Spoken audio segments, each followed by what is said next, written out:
That's it, Spirit. Let's give him a shout!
Welcome in, everybody, to Wolfpack Wednesdays, episode 1, 2, 3, coming at you with a too sweet.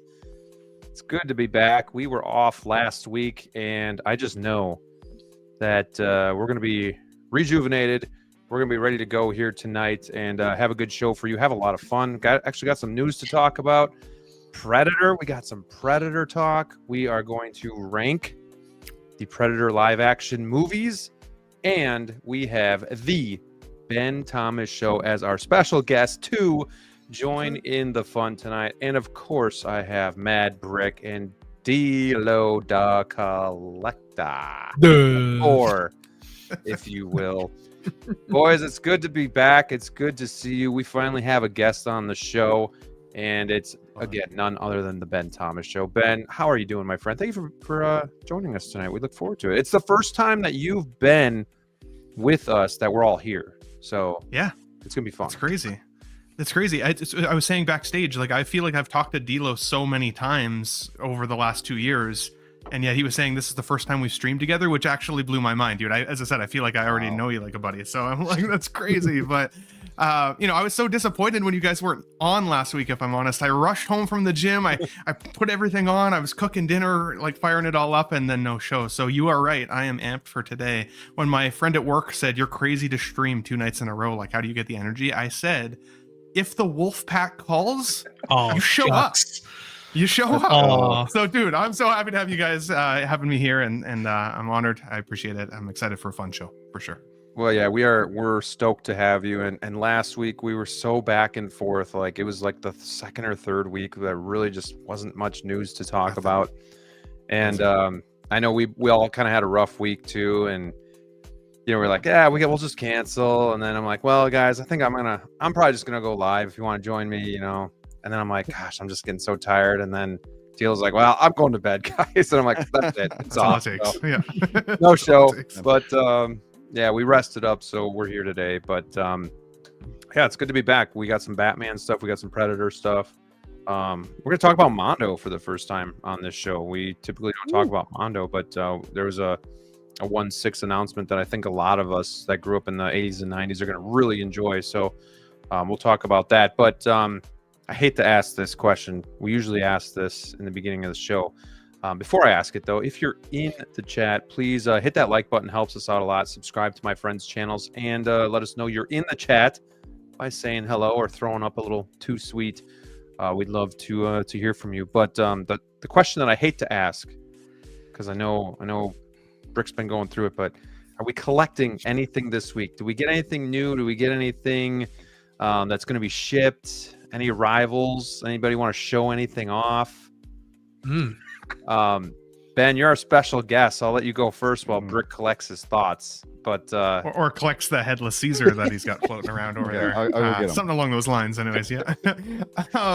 Tomorrow I've got the X06 Beverly Crusher coming. So if you're a Star Trek fan, especially Star Trek The Next Generation, I had her ordered on Sideshow, and I feel like I've been waiting for, I swear, it's got to be a year. I've seen other people getting it for months. I'm like, I don't know what's happening. So I just canceled it on Sideshow. Thankfully, they delayed it so many times that I got my the full bang back, right? The NRD and everything. Put it towards Big Bad Toy Store, and Big Bad Toy Store had it to me in like 3 days. So it's going to be here tomorrow afternoon. Very excited about that. And then I am, in the vein of Star Trek, I am counting down the days to November the 28th because I am going to lock that Star Trek Enterprise in. I can't wait. It's first Lego Star Trek set of all time. And it just happens to be my favorite Trek, so TNG. So yeah, I'm gonna get that on the 28th, and then I'm gonna spend the weekend smoking and drinking some beers and Lego together. Are you more excited for the Enterprise or the minifigures? Honestly, like both for almost different reasons. So I got into collecting because of collecting 6-scale because I started collecting Lego minifigures. So I think I told you guys before, I've got like 300 or 400 Lego minifigures, and I love collecting them. And the fact that Star Trek just in general has had such a gap forever on this type of collecting. For me, it's like they nailed the figures. There was a joke on Let's Get Nuts on Sunday, not my own joke, so I can't take credit for it, but somebody said like the Wesley Crusher Lego figure looks better than the Exo-6 Wesley Crusher, and if you know, you know. But I'm really excited for these figures itself. But the worry that I have is that like I've got the Playmates Enterprise just sitting beside me here at all times, and I don't even know what to do with this. And this is significantly smaller than the Lego one, so I'm like. Yeah, I'll figure that out later. Oh man! But yeah, I'm excited, man. I'm excited for both. That's awesome. It's good for the sorry Trekkies to get some stuff in. 100%. Just to add to Brick's question though, for the Jean-Luc Picard, somebody called out that it doesn't come with any like skull cap, which is a little weird because otherwise he's just got like the standard Lego head. But he always had the gray sideburns, kind of like me, just a little less on the top. So yeah, that's a little weird.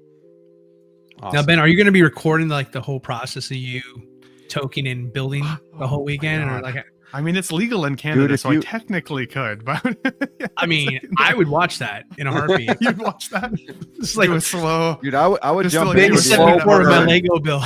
You guys are counting the smokes, counting the drinks. You're like, oh man. I thought I made more progress in the last video, but this is day 74 of this build now. Why does it look like he's deconstructing the last day and a half?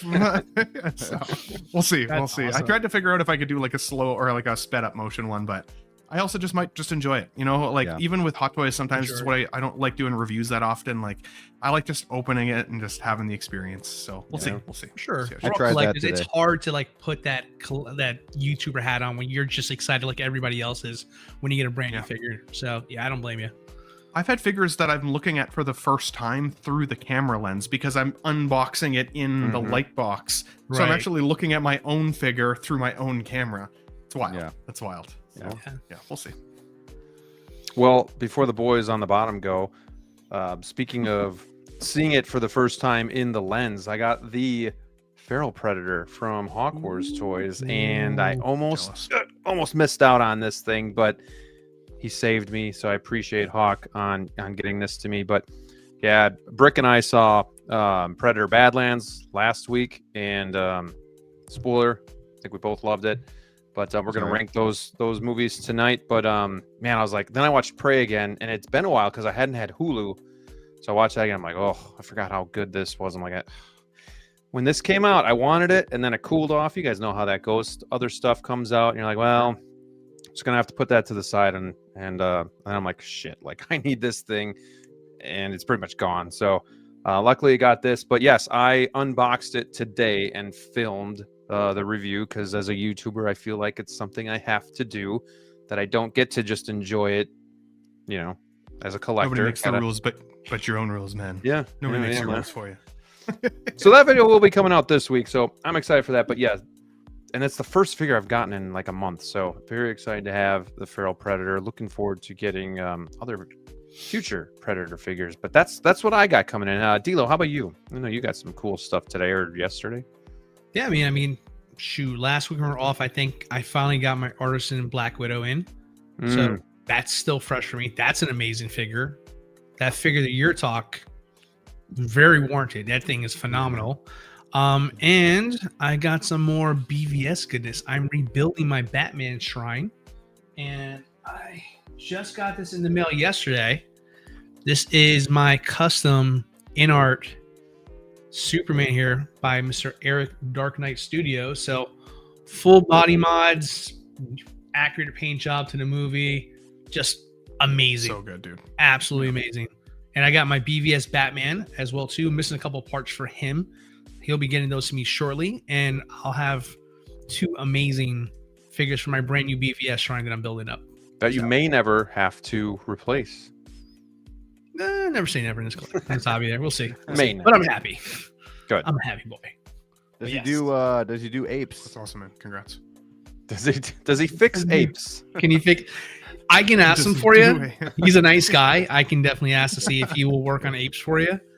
But I mean, yeah. Enough about me. Brick has been red, very red this entire I don't show. Very know. red. I don't know if it's He is the, really the red. camera I have or what, but I'm a little blurry too. But on the camera, Yes. it looks nice. But on here, even before the stream, before I went live, it's blurry. I got to figure that out. But guys, got the Hellcat, which I've been looking forward to for quite some time. Okay, Caesar. And, I got Caesar. I got version B, the war paint. Great box art. Got to show this off. Okay, I know it's third party, but great box art. Love See, that. I like it. I like it. Yep. Okay. Sleek. So I showed the pictures. You guys can check it out on Instagram or the Wolfpack Facebook page. This is the ape. It's pretty cool. I don't know how to do this. Boom. Yeah, Whatever. kind of focus it there. It's not Okay, gonna we get the it's not gonna point. work. It's pretty. Yeah. Anyways, I'm trying to Like show an the ape. paint is all screwed up. Oh my god, what you just said? That was so easy. That was so easy because you know why? Why? It doesn't sit on there right. It doesn't snap on. Uh-oh. And then you can't really see. I but- thought he had like leprosy at first. Like there was a leprosy spot just poking Dude. up, and Yeah, I Well, didn't. first of all, it came with the head off underneath the body, right? So it was Mm. underneath Nice. the body. Okay, so what that tells me decapitated. when I first unbox it is they put the head in and then the body on top of it. Now the reason why I thought that was because the legs were bent, like the knees were bent all the way to his feet were touching his ass Looked like a pretzel. in the box. Mm. Oh my It looked like a pretzel.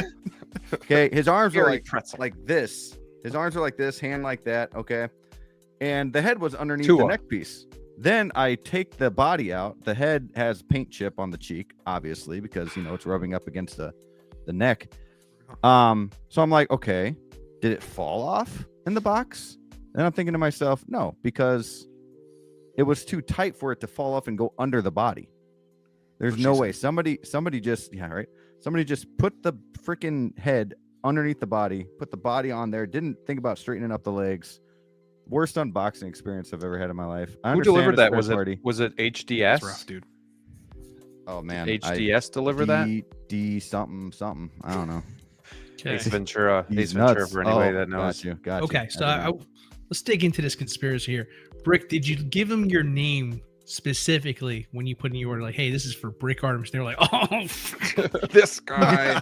Oh, fuck that They guy. boxed it from. I'll across give the you a room. hot take, buddy. Here you go. No, I did not. They Okay. just to be Good. clear, the company that I got it from is the lady that I have been talking to before the issues has been very awesome, very responsive. So very awesome. I don't even know how to pronounce this, like Giant Toy or something like that. Giant Toy. Oh, yeah, they're good. yeah, sure. They're really I like them so far. However, Okay. Hellcat, on the other hand, I'll probably never buy another figure from Hellcat. How's the horse? I don't know. It's not here yet, so Oh, Oh, the shit not that's looking separate. forward to horse. seeing a horse Ooh, like okay. that. You know. I didn't know that. all of his legs will just be broken off. Right? Oh my Jeez. gosh. So it's Yeah. it's very It's rough, exciting. dude. That's unfortunate because I know you've been talking about Sorry to that hear for the that, last yeah. couple weeks. Yeah, man. Like, and I already knew like the hair was going to be a little wonky and whatever, but I was still looking forward to the figure. I just And, feel and like the- put his, Happy, man, because his you always eyes- have bad luck outside of Yeah. Spider-Man. his eyes were like all the way up to his freaking skull, so I had to fix that. It was bad. If you It could was a put rough all that experience. aside and it came out properly, would you No. like it then? Nope. No, you No. still wouldn't be happy with it. So I Okay. can't even. He's got no Watch him snap it. like. Almost yeah, well, dropped his head when you You did can't. that. You can't. Like, look at that. He's supposed to sit on a horse, but his legs don't go up. That's as far as they go up. Oh my gosh, it's crazy. So he just stands on the horse. I guess that's kind of how it was in the movie too. But like, give me some flexibility here, No bending the knees or nothing like that. Nothing. Need one of No, them in no. our bodies. I don't want to. Mm. Yeah. Yeah. Just collect Spider-Man for the rest of your life, dude. That's your safe place. So I sold my Paul Atreides and Mhm. used that money Oh, you did. to get. Oh no. Oh, That's now that's actually pretty more funny. painful. Yes, That's pretty funny. I love it. And your Paul had the extra long leg too, like mine, right? slightly longer leg. Yeah. I think so. It's the weirdest thing I've ever seen in a figure. Yeah. I swear I tried everything to get that thing back to regular level, and none of it worked. Good old Art. That's I hate to funny. see it. That's a slap though, buddy. I hate Well, to see that's it. I'm gonna stick with Hot Toys. I'm gonna stick to Spider-Man and Spider-Man Mars only. Toys. If we ever get Wonka. I don't even know if I You're want to do safe. that anymore. And I'm gonna stick to Mondo. We'll talk more about that later. So, Hot Toys and Mondo. Yep, that's it. I have bad luck with everything else. Damn. So, Well, sounds Stay in your good. lane, Brick. Stay in your lane. Yeah, just oh, watch this, guys. Whoa. Oh, What? it's magic. It's magic. All right. Well, let's see who's joining us in the chat. other than that, he before we loves it, guys. Get the show Great. rolling here. We got 56 in the house. Appreciate you guys. Hit that like button again if you haven't. We got Dax 80. Hi all. Iron Man Mark 42. Release is imminent in Hong Kong. I know. Last week they were talking about armored Batman and nothing new on that, but now maybe maybe it's going to be the Mark 42 first and then armored Batman. So we'll see about that. We got Valkyrie Magnus, channel member. Good evening, Graham Dilo, Brick Artemis. Let's have a great live stream tonight. Good to see you, my friend. Neilerific, another channel member. Hello, Wolfpack. Big night at my venue, so I'll catch the replay. Appreciate you checking out the replay. One Adam 12, good friend of the channel. I know he's on Ben's channel a lot as well. So Official good to co-host have now. him. Official co-host of the Sunday show. the That's official right. co-host. Official, baby. Let's get nuts. Too sweet. It's going to be a good night. I can feel it. We got Hammer of God. What's up, Wolfpack? We got Tighter FL. What's up, everyone? He was telling me today he missed out on the Sideshow Han and Carbonite. It's gone waitlisted on Sideshow. So we might have to wait another year or two before that thing comes back. I told him to just go on eBay, but I think he wanted to use a bunch of rewards and stuff, which makes sense. That's kind of a hard figure to swallow to like pay full retail because it's not really a figure. But still worth getting though. So find a way. I had Mike's _adventure world on Instagram. I stream with him on Tuesday nights sometimes on Collecting Weekly. His name's Mike, and he 3D printed me a Han and Carbonite and painted it, and it looks fantastic. And so that's Mike's _adventure world. You could potentially hit him up and see if he could make you one because there you go. It was awesome. I mean, and it does. It's not lit up or anything, but it does the trick behind Boba Fett. Like it gives the illusion of Han sitting there ready to go. So it's cool. Awesome. We got Brandon Mosley in the house.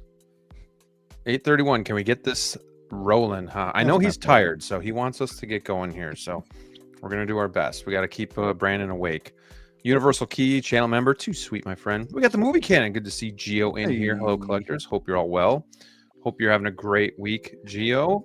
Collection obsession, too sweet. Throw one at you right there. We got Doc Bat, Derek in the house. Derek Yebs. I hope I pronounced that right. Of course, Brick Artemis. Darth Kibbles. Good evening, everyone. Looking forward to the Predator talk. Dude, it feels good. And I know Ben's a Predator fan too, so it feels good to like I know Prey seemed like it kind of went under the radar. And now we have like a kind of like a back-to-back, like another solid movie. So it feels good to be able to like be proud of the franchise and have something to talk about and get excited. So that's kind of how I'm feeling with this, and I hope you guys are too. But because The Predator was, awful, and a bunch of movies before that weren't great. So it's a fun time. We got the OG fan when Star Wars was just Star Wars. Hello and welcome to the show. Too sweet. Johnny Chronicles. Good evening, Graham, Dilo, Brick, and Ben in chat. Too sweet. We got Bolts in the house. Let's go. Hashtag Fat Batman, of course. Figures in Fandom, channel member, moderator. Hello there, fellow collectors. Good to see you, Ben. Good to see you in here as well, Steven. Thanks, Steve, bud. Stay out of trouble. We got Frogman. Look at this awesome panel. We do our best. Manny Fresh, what's going on, my friend? JB, welcome to the show. Striker 47. Got my Dr. Doom and Clone Commander Cody and waitlist converted for exclusive range trooper going to see Running Man. Either of you guys get any waitlist conversions this week? No, nothing. Mm-mm. Out of the blue, I got that that dewback. Mhm. So Oh, that yeah, was that's kind of right. weird, but No, yeah.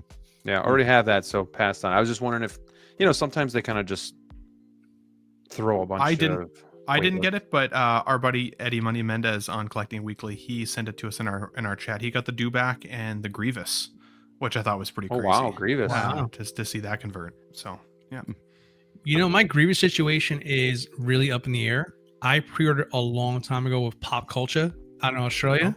Mhm. And from what I know, they haven't canceled my order, but I'm hearing through the grapevine, I think I saw on Reddit, someone saying they got a tariff bill for about $125 when they got their invoice for Wanda. So holy crap. a little nervous about mine. I might jump on that wait list and just cancel mine at Pop Culture over there, because that's pretty nasty over here to pay. Yeah. Forward it to me here in Canada. I don't think I'll pay the tariff, and then I'll just ship it to you. Yeah, for sure. whatever it is, $30 there. There you Scott, go. yeah. Supersede the Scott's system. honor, right? Yeah. And I'll just hang on to it for Yeah. like a while. Don't worry about it. You can trust me. I'm Canadian. Oh man, you guys are funny. Figure Craft is here as well. What's happening? How's it going, Philly? We got Jazzy in the house. What's up, girlies? Man, this guy, I don't know. Ouch. Kick Brick while he's down. Yeah. Stacy, good evening to you. He says good evening to Wolfpack, Ben, and fellow collectors. Ben, are you getting the Tomy 1701 movie Enterprise? Not that version, but if they do an Enterprise D, I would definitely consider it. Yep. Not that one. There you go. No. All right. Yeah, it's the Kirk era Enterprise, which is still a sweet ship and very iconic, but Yeah. not for me. Darth Kibbles wants to know, Brick, where you ordered. He didn't get through kit, but he says his Legolas showed up with a broken quiver and he's making it right for me. Hopefully he'll take care of you if that's where you ordered. That's good. That's good to hear. I did. Yeah, that's awesome to hear that he's taking care of you. I did not. Hopefully, Giant Toy takes care of me. But we'll see. I think they will. You took pictures, which was good. So Yeah. that's all you can do. We got music and collectibles. Hello there, Chris Santos. Good to see this guy here. What's up, everybody? We got Funky Cold Santa channel member. Exactly the way mine came into your Caesar came in that way as well. You can confirm that. Jesus. Did you have paint? Biggest question is the head supposed to snap on, or Yes. is it just mine that doesn't? Like, is it supposed to just sit on? Both. It's It is weird. supposed to snap on, and it is just yours How do you know that? because you got a fucked up one. Clearly. Take from him. He's a collector. Dude, nobody's done a review on this thing. I think everybody knows unboxed better. them. Everyone unboxed them and's like, nope, not reviewing that piece of shit. But man, I was really looking forward to it. Like, he's got a good sculpt. Like, I don't know, man. Like, it's a cool. Yeah, figure. it looks good in pictures when people actually Yeah. kind of wet down the hair a little bit and get it placed right. Yeah, It and actually the looks style pretty of it good. looks And the pretty fur good, yeah. actually feels good. And like, So Brick, are you going to return it or are you going to swap it? He's gonna melt Exchange? it. it would be nice if I could just swap it, but I don't know. We'll see. We'll see how the email goes. Yeah. If I can only return it, I'll return it. Okay. Okay. Yeah. Manny Fresh, I don't know if I said hi to you or not, but he loves Mondo and his brown suit is shipped. Yes.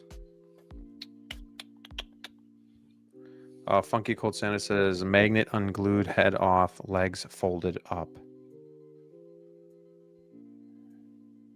So that might make you feel a little bit better.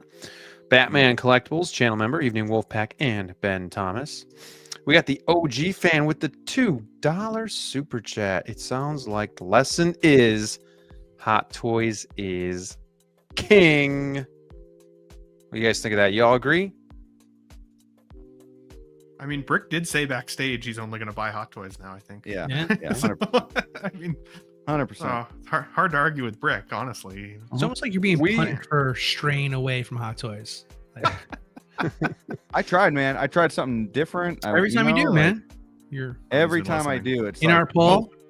I mean, we have Yeah. to nitpick Extra Hot long Toys, lines. and we're like, The only go ahead. the only third-party figure that has stood the test of time in my collection is the Fiend from Toys Era. Ah, good old Fiend. Awesome figure, and I'll keep it forever. Was that the Green Goblin variant? It the is, Fiend? yeah, Yeah. great figure, and it poses nice compared to the Hot Toys one. Hot Toys one looks better, feels better, but the Fiend is easier to pose. And Can you put on the, imagine if you got a side. Hot Toys figure that came that way? I'd be pissed. I More wouldn't so go than low. I am now. Yeah, I mean, we get irritated about like, stitching or just very minor things on the suit. Like, should I return this? And this is just like, yeah, he's like a pretzel with a broken head, and all that's just thrown into the brutal. box. So How What's much good was is that one that again? mine wasn't the only one. With Yeah. the horse, after shipping and everything, I spent like 3 something. Yeah, that's not cheap. So That's this shitty and the for that horse price. and shipping cost 3 something. it's not It's cool, like man. 170 per That's not cool. whatever. Not cool. Not cheap enough for that to happen. No. But you know what is cool is OG fan with the $2 super chat. Appreciate you, my friend. Thank you so much. Remember, you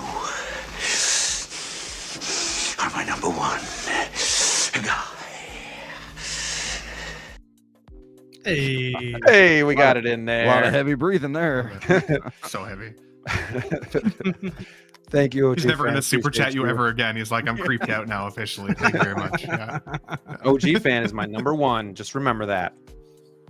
We got Christopher in the house. What's up, gents? Looking forward to a good stream. What do you guys think of the new Dark Knight Returns figure? Well, we are going to talk about that first. So stay with us. We're gonna talk about that.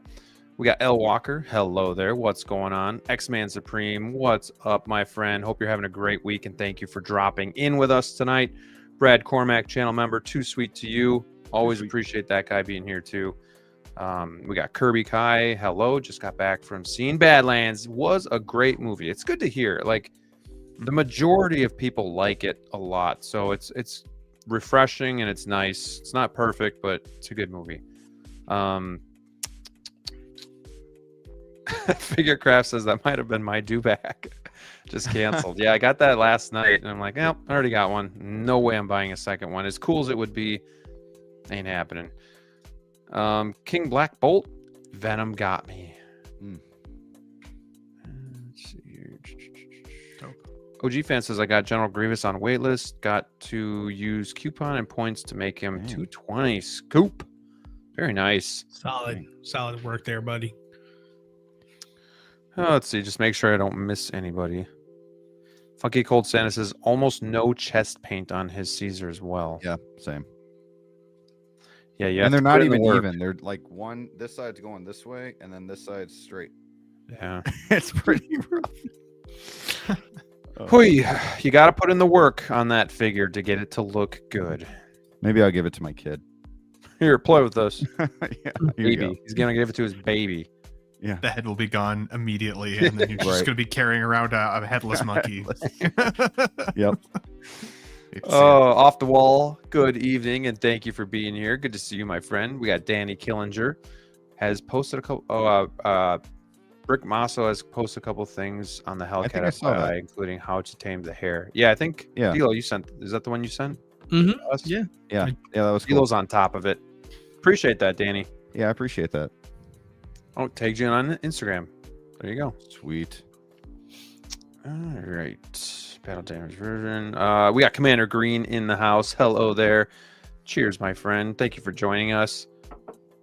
And we're getting down there. You bastard. No Star Wars, y'all. Thank God.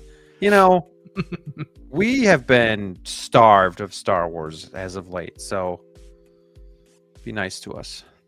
We got, Try being a Star Trek collector. yeah. Yeah. I forgot Star Trek even Touche. existed. Valkyrie Magnus with the $4.99 super chat. Thank you so much for the generosity. Glad to see the Wolfpack getting nuts. Yes, it's good to be back, and what better way to come back off of an off week than to get nuts with Ben Thomas and the Ben Thomas Show. Oh yeah. Let me Flip see payments. here. $4.99, man. That means a lot. Makes me That was emotional. generous. Thank you.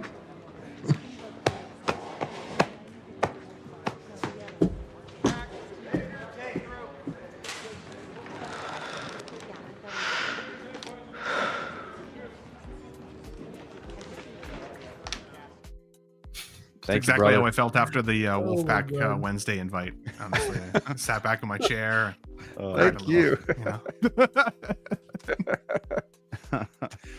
He knows how to flatter us, man. That's why he keeps coming back, you know? I'm in sales. Hate to see it. Thank you, Valkyrie. Hot Toys Hotline. We got Connor in the house. What's going on, my friend? The GOAT himself. If you guys haven't checked his channel out, he usually streams on Tuesdays, but I know he was off last night. But he's a big Predator fan too. So he says, "Give me deck or give me death," dude.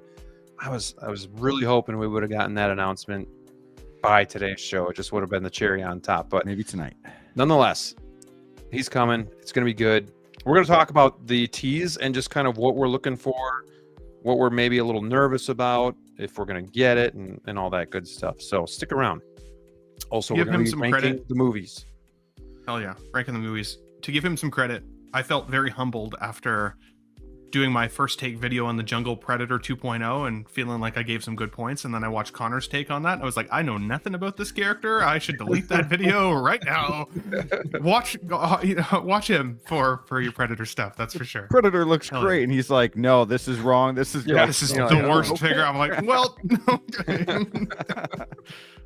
Uh, I'll just go fuck myself. My bad.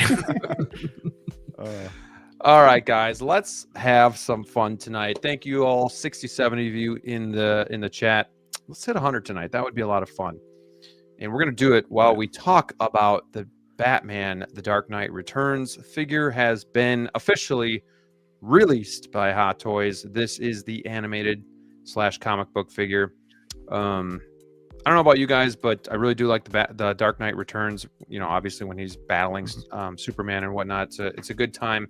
But the other thing too that I will say that you won't get out of this figure though, it's probably one of my favorite voices of Batman. I don't know the actor's name that does the voiceover, but I love his voice and the Batman voice that he does. So having said that, I actually know the answer to your question if you want to know the Go. answer. Peter Welling, Peter Welling. There you go. Mr. RoboCop really? himself. really? All Wow. right. Mm-hmm. I did not know that. I would have not guessed that. Thank you for that. That's what I'm here Full for. of little facts, aren't you? This thing turned out really good. I'm going to let you guys talk about it a little bit, but let me just go through some of the pictures. Get a son of a gun. I hate it when it does that. Oh, there's the Mondo. 1 second, everybody. Every now and then when you're on Facebook for a while, it just boots you back. There we go. Okay. So, I know you guys all love this, but I guess, what were your first impressions? And Ben, I can let you go first, and then we'll just kind of start a conversation about it. But like, what jumped out at you when you kind of saw this? Yeah, I mean, definitely the scale and like size of the character, the presence this Batman is going to have in anybody's display is so great. And I mean, if you're a Batman fan, especially in the vein of comics, like this is up there as one of the best Batman comics, maybe if not comics of all time, right? And so to have a representation in the display either way is going to be dialed in and awesome. And I think that they did a really good job, right? Like I was worried with the comic line originally, thinking that like, would they look cheap? Would they look too much like, not to knock Hano, but like, would they look somewhere like a Hano, but not quite the quality of Hot Toys? Like, what would we be feeling once we saw these in hand? And shout out to the figure Hideout. I think I saw it was him that posted his video today of like even just seeing like the texture of the suit and like the I want to call it like the squishiness of the chest and the like the posability of it looks really cool. freaking cool. The muscle definition looks great. The biggest thing for me is right now I'm still trying to prioritize display and collection to the best of my ability, more like curation than collection. And so I've been trying to talk myself out of getting into the animated line. Sorry, not animated, comic line, I should say. but then they'd given us that Killing Joke Yeah. Joker as well, and I was like, oh, okay, maybe I do need to display a comic Batman line, because like they're, again, in my I keep those on my desk at all times. They're some of my favorite comic books of all time, so I think this turned out pretty good from what I've seen, at least so far. So I'm excited to see what we get in terms of perspective once collectors get this in hand as well, not just the reviewers. But Yeah, looks cool. yeah. The photos look really cool too. Like there's some really cool photos here that we got that we'll take a gander at. But probably going to be what posable Batman to date. Would you guys agree? Disagree? I would say, yeah, I probably. mean, because the suit is like that fabric, so Maybe Adam West, but I've never had the Adam West in hand. Yeah, that's so true. It's about. I would say it's like the same material Mhm. as Adam West. I have the Adam West. I think this looks like it would be a little bit more durable, in my opinion. more durable. Yeah. I mean, that's a 10-year-old figure. The material, I would hope the material is better True. than the Adam West one. Yeah. So, Sure. Brick. Damn. Yeah, man. Getting this? I'm with Ben here. I am getting this, and I think the thing that shocked me the most was how massive it is. You know, That just, Batman I mean, his hashtag. arms, his chest, like everything, even his head is just massive. But I'm excited for this, man. I did not pre-order him until this morning. I knew that I wanted the figure, but as soon as it was released, I saw these photos. I'm like, yep, I just got to go ahead and pre-order it now. And then I had like 40-50 bucks in points that I used and only spent like, I don't know, 220, 230 on them. So yeah, I'm pretty happy with that. And excited to have this in the collection. I want more Batman in my collection. You need That's more. what I'm kind of Batman. going You for. do. You do. Yeah, be careful. I think I have 3 Batmans in my collection right Not now. enough. Not enough. But I got Never Batman get pumped Returns up. coming whenever that's released. He got robbed out of the Bat missile. Yeah, that's Completely unfortunate. robbed. Yeah, that's unfortunate. missile. I wanted that. Yeah, That's not the only thing that really. could fit in my cases. I was like, think oh, we're okay. part of the, you know. But yeah, Right, did you I'm a favor. excited for more Batmans. I do want the Affleck one as well, but it's kind of steep in price right now. Yeah. DLO, I want to get to you, but I gotta catch up on a couple super chats. Yeah, go for it.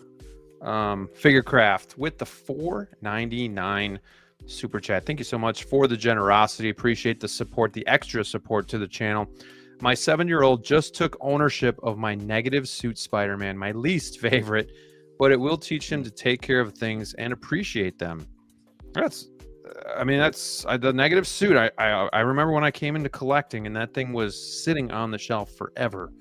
But still kind of a cool looking suit, Spider-Man. So the fact that you trust your 7-year-old with any figure, I'd say says a lot about you and says a lot about your son. So yeah, it's a good trial and I hope he takes care of it. And I hope he remembers it as his first figure from his dad. And hopefully it means something special to him. But Yeah, that's cool. yeah, really cool. Thank you so much, my friend, for the $4.99 super chat. Thank you so very fucking much, ladies and gentlemen. Thank you very, very much. Well said. Well said. Well said. And yeah, you guys are great in the chat with being quick with the voiceover as well. I got one more here. I think it was from Derek. Yeah, it's a big boy. Ooh, $19.99, dude. Thank you so much. Appreciate that. We got to take a hiatus more often, right? Come back, and everybody's happy to have us back. Been wanting to ask you guys your thoughts. Was that Rovanek Custom Studios Batman figures? I have one, love it, but I always worry, what if Hot Toys makes it one day? I'm loving their new Arkham Origins Batman. So what are your thoughts? Honestly, I'm not really familiar with it. DLO, are you?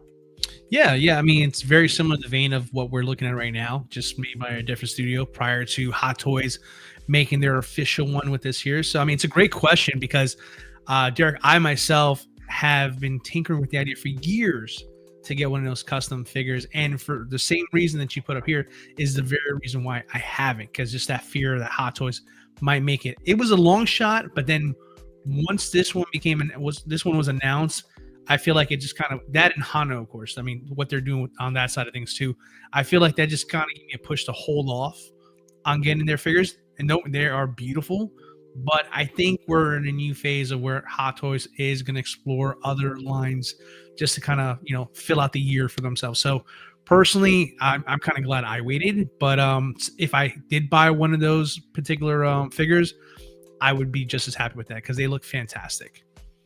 If I could add to that too, Yeah. I mean, I think, you answered it here a little bit, Derek, as well, because in your comment, you literally said you have one and you love it.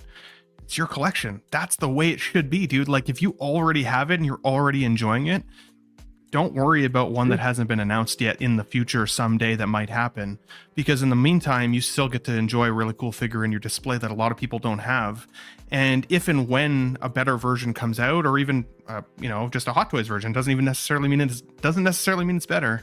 And you want that one more, then still sell the one you got, even if you take a little bit of a loss on it. That investment that you have lost technically is that piece of that investment still is regained from the enjoyment you got out of having the figure now. So, I mean, like, honestly, if you love it, that's what matters the most for your own collection, dude. Most people don't see my collection. I'm really the one that enjoys this display most. So Awesome. Yeah, well said. Yeah, if it makes you happy, that's all that matters. Well said there, Ben. Brick, anything else to add? I don't know if you're familiar with that line. I know I'm not, so. Yeah, I'm not really familiar with the line, but I agree. I mean, if you love it, then yeah, go for it. Keep doing it, because not only that, but Hot Toys will take forever to come out with it anyways. Right. Just Even enjoy if it. Hot Toys Even comes if out with it tonight, you still got yourself like a year and a half, A year or probably. two, yeah. 100%. It's actually a really long time if you think about it, like people are so quick to get rid of some figures right when they're announced, but it's like you got to go so long. Like I sold Batman Returns, we're waiting for that thing to come out. I sold that just before he was announced because we got teased, and it just feels like forever since I've had that figure in the collection. So, I mean, might be worth it because you can get top value for it, but then at the same time, is it worth not having it in the collection for so long? So just something you got to ask yourself. But Derek, man, you are one of the real ones. Thank you so much for the super chat, my friend. I'd buy that for $1. Thank you. Keep them coming, guys. Keep them coming. We got the 12-inch Moose Dream joining us tonight. He says he's ecstatic that he pre-ordered 2 Dark Knight Returns, and he says, I'm wet. Oh my God. TMI. I used to say don't go there, but that's just lame. TMI. Welcome to the show, my friend, and thank you for being a channel member for 2 months. Appreciate you. Oh boy. All right. Don't forget to bring it down. DLO, I've lost my track of my my thought process after hearing that Moose Dream is wet. But if you can move past that, what are your thoughts on this figure? And I'm on a scale of 1 to 10, how excited are you? Are you wet, D'Lo? Jesus. privately I was, but publicly I'm not sure how I feel right now. What do we take from there? Shout out to Moose Stream, I guess. God, yeah, that hold really on, was. D-Lo. Some viewers may find the following video disturbing. Viewer discretion is advised. We're out of the woods now. Go ahead. Well, I will do my best to try to reel this back in here. Restore some order. Damn it, we're a family show.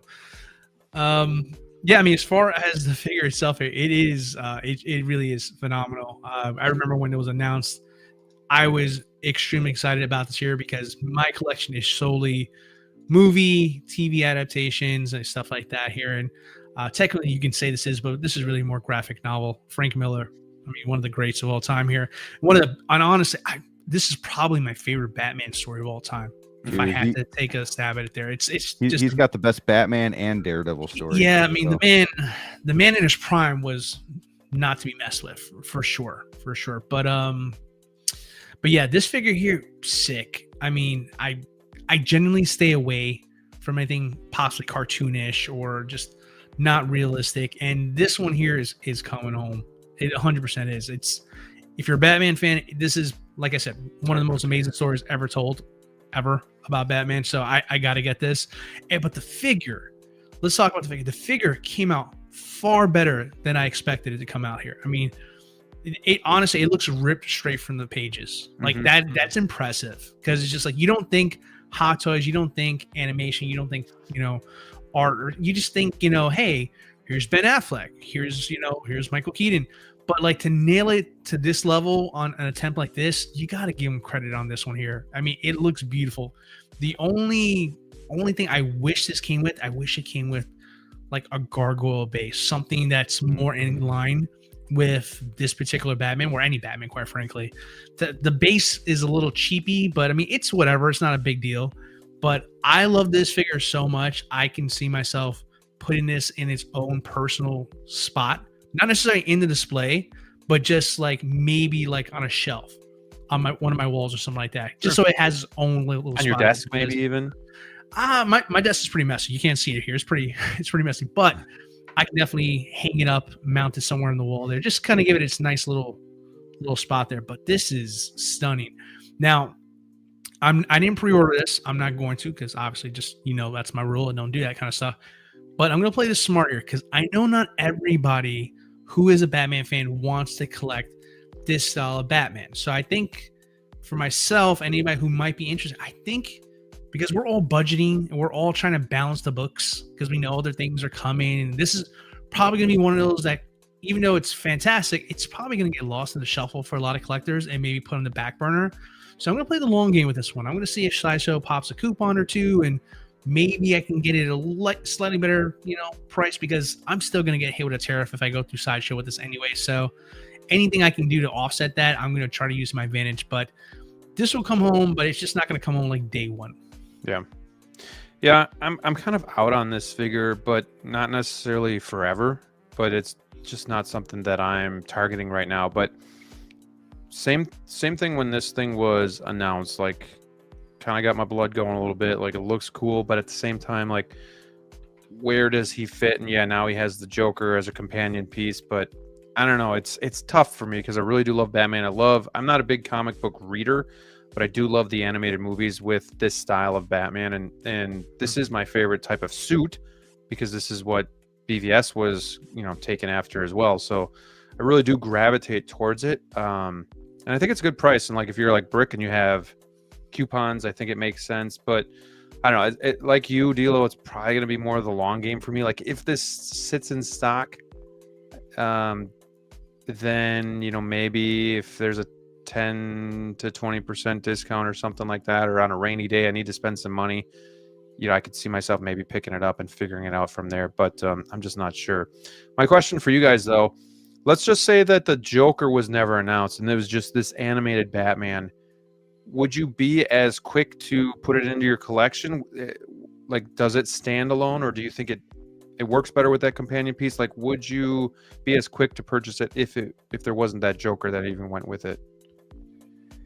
I mean, I think you can only kind of futz in that Joker with this Batman because even the Batman from The Man Who Laughs, where that Joker's from, is a different style of Batman. So he looks a little different. He's got the and depending on the art variant you got of that comic, you might see him in the blue with the yellow emblem, or you might see him in the black. My variant of the comic has him in the black, so the newer school animation, but not the same Joker.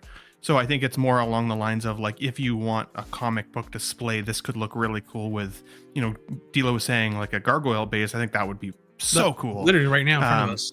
Yeah, right. Yeah. But if alternatively you could pose this with the comic book, which I also think could be a really cool display. True. So the Joker doesn't make me want it more or less, just because there's slightly different Batmans in that comic anyways. But just the fact that they've given us more comic inspired figures that I think are freaking awesome, then it makes me kind of want to drink the Kool-Aid more, because I can then start to envision a display as opposed to just a one-off amongst my movie realistic characters. Sure. Yeah, it's neat to have I wouldn't even necessarily call it a companion piece, because I believe that's a Killing Joker. Killing Joke. Sorry, not A Man Who Laughs. That's my cool. apologies. Thank you. All good. Damn it, Ben. One time. Batman. Put him on time. One mulligan. Man Who Laughs. That's it. That's it. Where's my mute button? Your pen privileges go away, Ben. You understand? Have another beer, Ben. Jeez. No, but I mean, it's a Stormtrooper mug. Don't worry about it. That's Star Wars cool. representation. I like that mug, actually. No, but I mean, if they honestly, I don't know if I would want that Joker that goes with this one, because that one has like a white suit and blue. I think purple. Yeah, right. I think it was maybe a purple. I don't know, purple, blue. I don't remember what it was, but it was like, it definitely wasn't like your typical Joker look there. So he's I like don't hulking see, too. He's also like big and jacked. He's been in the gym too. It's just they're really blown A up. Robin would be really cool from this. I would say what would be a better companion piece would actually be what you mentioned, Graham. Actually, Superman would be the better. That would be one. pretty cool. Mhm. I think that would be a hell of a companion piece there. But And how about the tank too? That's really cool.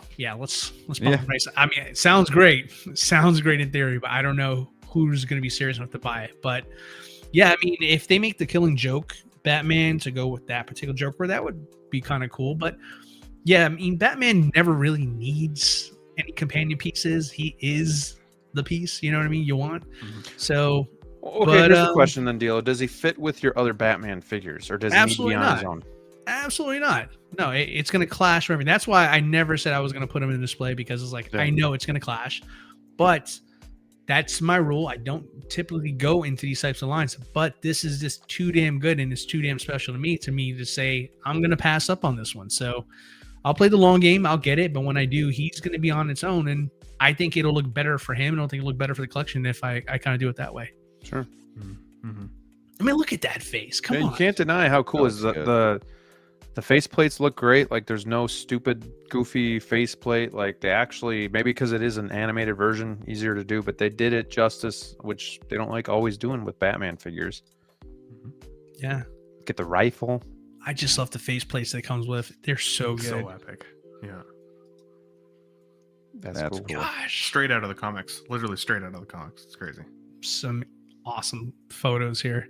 The weathering is even pretty sweet, honestly. Like it looks really well. Yeah. detailed. Yeah, especially on the utility build. I mean, they're these elbows. And I love that he's like I think that's what I gravitated towards Ben Affleck too, because he's just so beefy and whatnot. Like this guy is just a tank himself. Like it's pretty cool. It's pretty cool. That's the thing. I don't know where I would even really put him.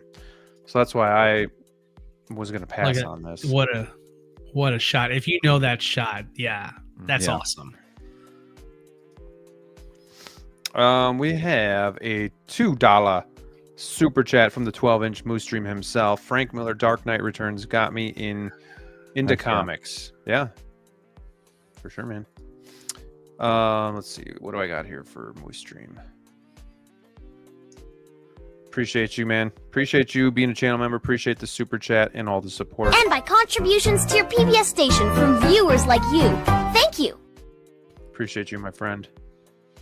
Keep them coming. Keep them coming.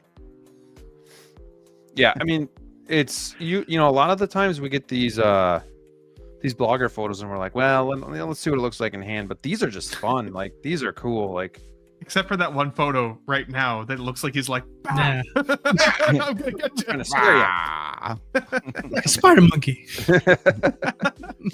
Does he Looks like come with this a guy. drape cape as well as the Oh, I don't know. the dynamic cape? Let's see 'Cause here. that would be a bummer if he didn't. No, it's one cape, I believe. Yeah, it's one cape. Well, I'm sure Jackson or somebody's probably gonna make a cape for this too. Most so likely. Yeah. not too worried about it. Still for $255. I mean, gosh. Yeah. I haven't seen something like that in forever. Brick, Right. you got the coupon for this, but what would you be willing to pay for this? Like, what's he worth to you? Like, retail? Is it a good price where you'd pay even more? Like, do you think this is a really good value for what you're getting? Yeah, I think it's a great value, man. I think it is actually, because we don't have any for the Hano line, any DC figures, right? We do not. Not yet. No. So I think I think I don't know if it's like a license thing or what's going on with that, but I kind of hope they don't do that with DC because this looks amazing. But 255, I mean, that is pretty close to Hano prices. So I think 255 for a figure that turned out this great with all the face sculpts, all the accessories. I mean, how massive he is. That's a great price. I think I'm willing to pay that. I mean, you're getting Troopers for $285 now. Right. Yeah. In context. Yeah. Yeah. And then just going back to the point that he's fully posable. Like, you don't have to worry about ruining the suit. Like, I like my Batman figures kind of just standing there brooding with the cape on, but I'm not gonna lie, it would be fun to do some of these poses where you just don't even have to worry about the suit. Because even if we're doing photography or something, when it's me as a collector, I just don't even like messing with my suits. Like the rubbers suits is a different story, but yeah, like I don't know, I just don't like messing with it too much. So It's cool. One other thought, and I mean it's a bit of a stretch, depending on if you want to pair only characters or figures with this particular book. But Jazz Inc. is doing the Batman animated series figures as well, and he's already talked about a Batman, the Robin, and a Joker, and he said that he's going to do realistic body style as well as the animated body style. So like since this is realistic body style, I'll be curious to see what those characters look like potentially as pairing to this as well. If you just want like an animated style with a realistic body look, but it doesn't necessarily have to be Dark Knight Returns in nature. Yeah, could be cool. Something else that kind of flies under the radar is the stand that this comes with. It's a centerpiece stand. It's like the D100 Iron Man stand that I have right there.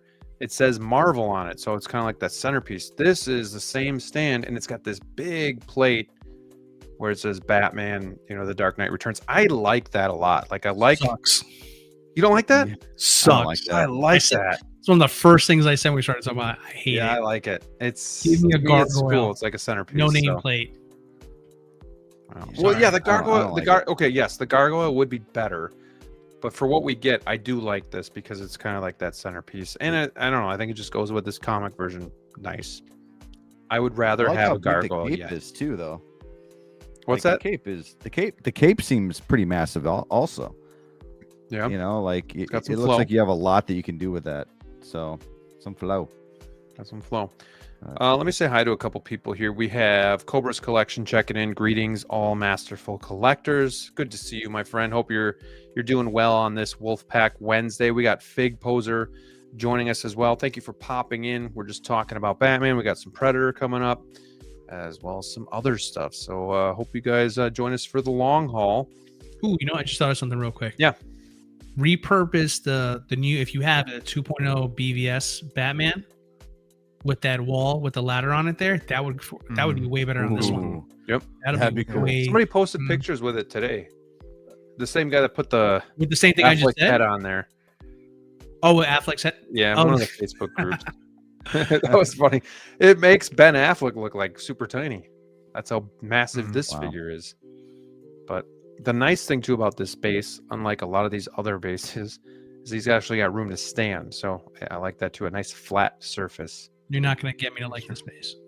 DLO, I was looking behind me though, looking at the Batman 89 2.0 gargoyle base that I've got, and I was like, could I take the gargoyle off that and it still be a cool look for that Batman, and then use the gargoyle in front of this display, so he's still elevated up above the gargoyle slightly. Are we brainstorming and making this figure even more badass? Or even the quarter scale, right now. quarter scale Dark Knight base? That'd be kind of cool too. Yeah. But we can all agree this base that it comes with sucks. That's good. That's all I like about. It. Sounds like a poll. To hell with you guys. Sounds okay. like a poll. So who's all getting this? A little show of hands.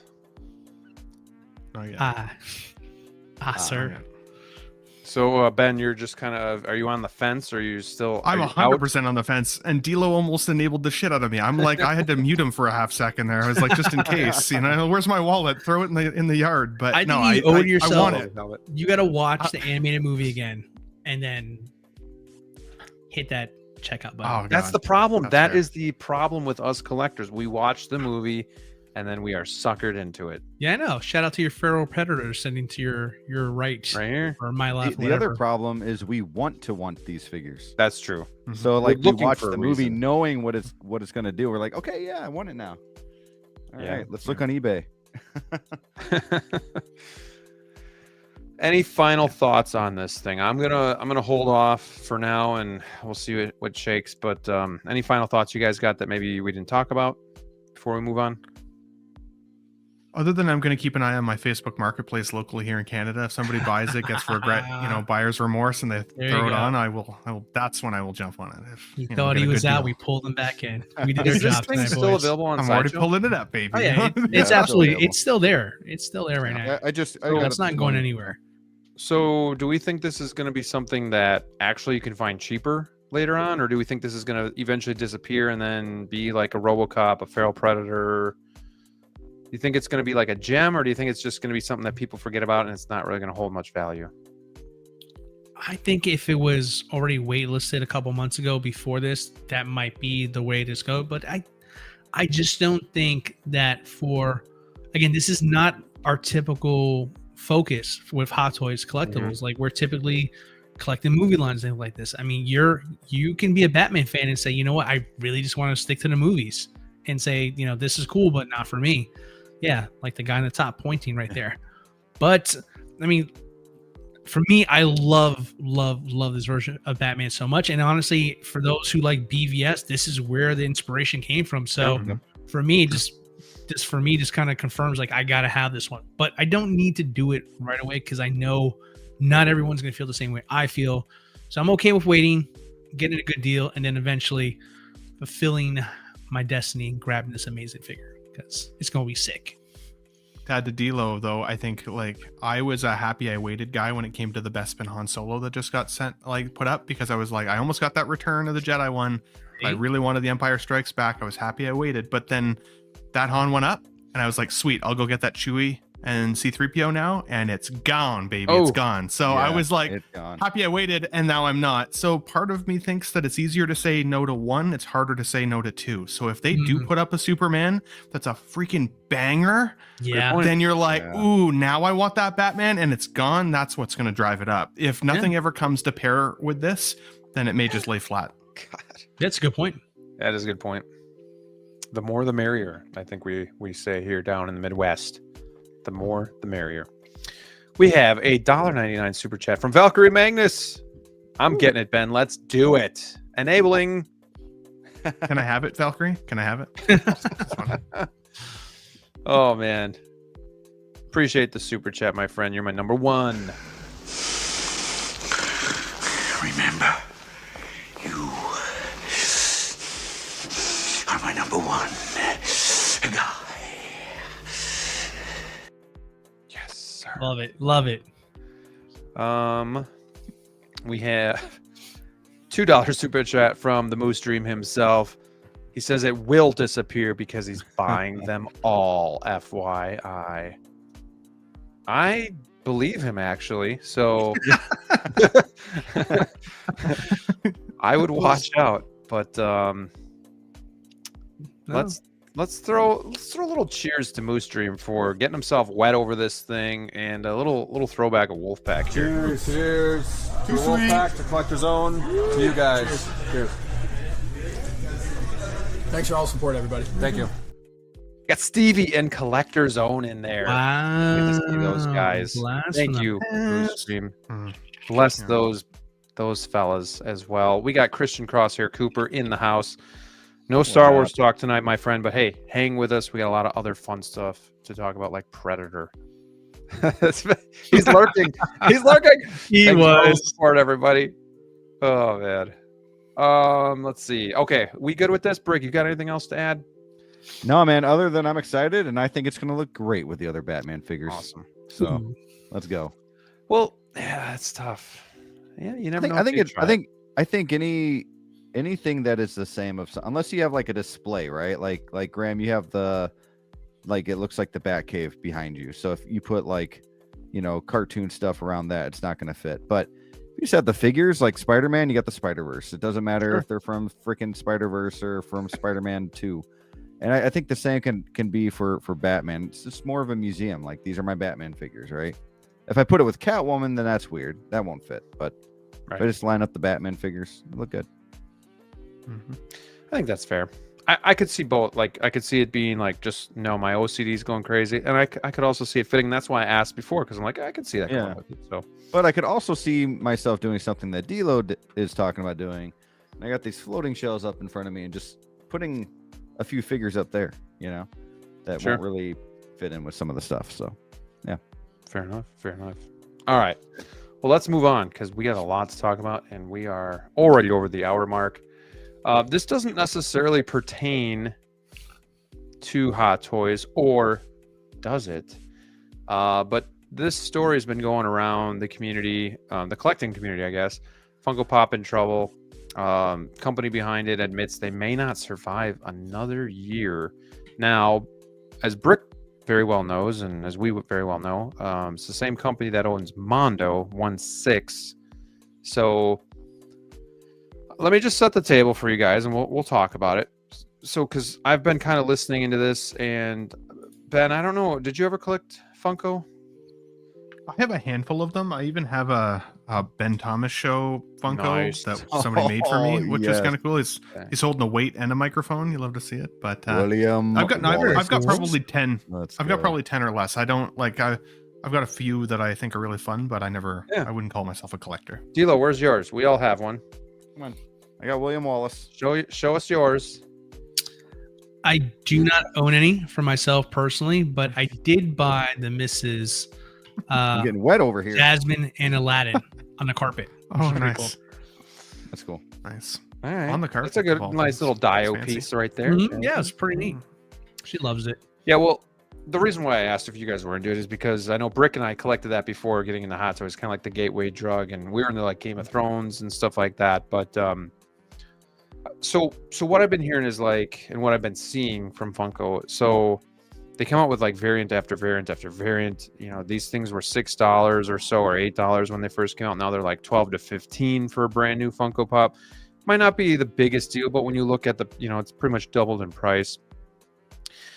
You can find them almost anywhere. So like the market is just so saturated with places to buy these, but then all the variants, you can buy a Funko Pop for anything you're into, which is a great thing. But at the same time, maybe not, especially when they're making like 500 Spider-Mans or 500 Batman figures, and they're the same figure, but then some have a sticker and some don't. So some people were saying, you know, the problem with Funko is they oversaturated the market. So there's just too many of them. And people are kind of over it, and they're obviously losing money and kind of bleeding as a company. And it's just kind of dying out, maybe the way of the Beanie Babies. But some people were saying too, like, you can see a lot of parallel lines with Hot Toys collecting, where, you know, Hot Toys is coming out with more and more figures. They're starting to do more and more variants or 2.0s, and they're starting to saturate, you know, saturate a little bit more. So the value then has kind of tanked on the resale value and all that stuff. So like collectors are becoming overwhelmed. They can't keep up. So collectors are walking away. You know, with Funko as well, the world we're living in is so expensive as it is. So like people are just like deciding this hobby is not worth it. You know, I need to survive and put food on the table. So all those things kind of, I guess, seem to me like parallel lines where kind of like I could see the same thing potentially happening with Hot Toys.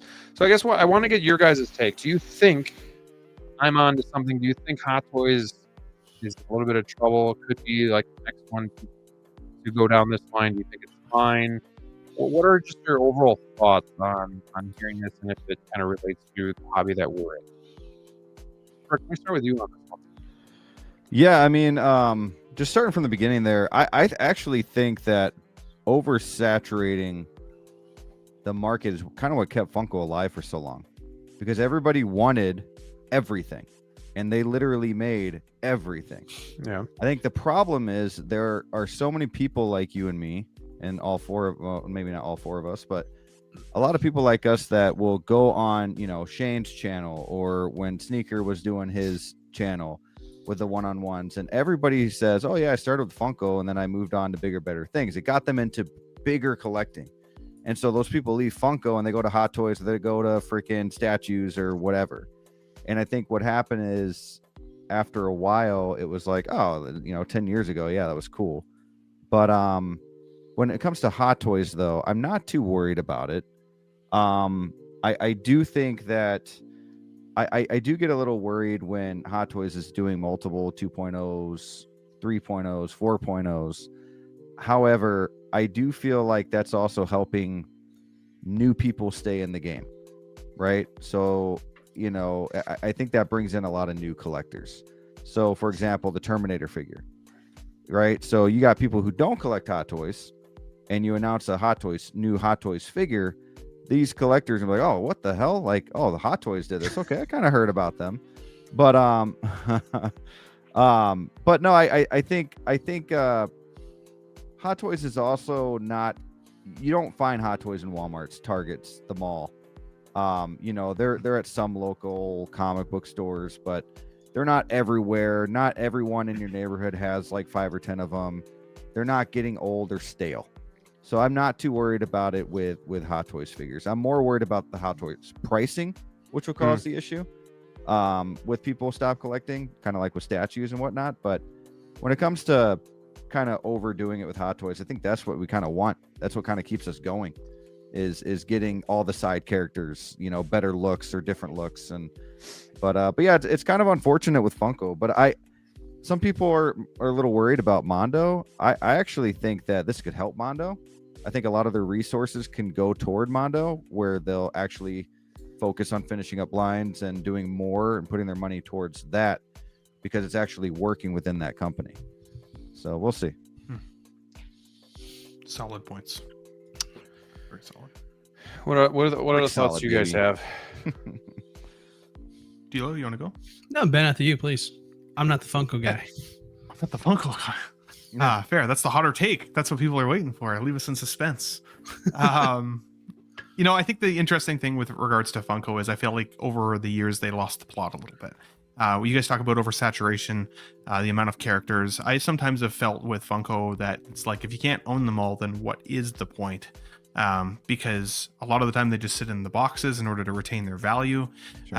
And these folks have whole walls displayed of boxes, you know, boxed up characters, right? And they are cool. But I think the problem with Funko, or the challenge with Funko anyways, is that it's at a price point and a like a stylistic kind of standpoint in terms of like competitors can come in and like overtake them a little bit, right? They can more easily be compared. There's the brands like U2s that are doing something very similar to pop collectibles. There's also new collectible lines all the time, like what the hell are they called now? The Labubus. Like, I'm not a Labubu guy, but like that's the next whole like collecting thing, right? People like collecting, and people like things like this that aren't huge hits to the wallet. But you can kind of, you know, if you get dragged to the mall for the day, you can bring something fun home, right? It kind of fits in that vein. And Funko did that really well by itself for a really long time, but there's just so much more competition for it now in the same dollar range and quality range. I think the difference for Hot Toys is they started to figure out that they were oversaturating, maybe to a certain extent. They were putting out a lot of figures and seeing resale values kind of slowly decrease and decrease and decrease.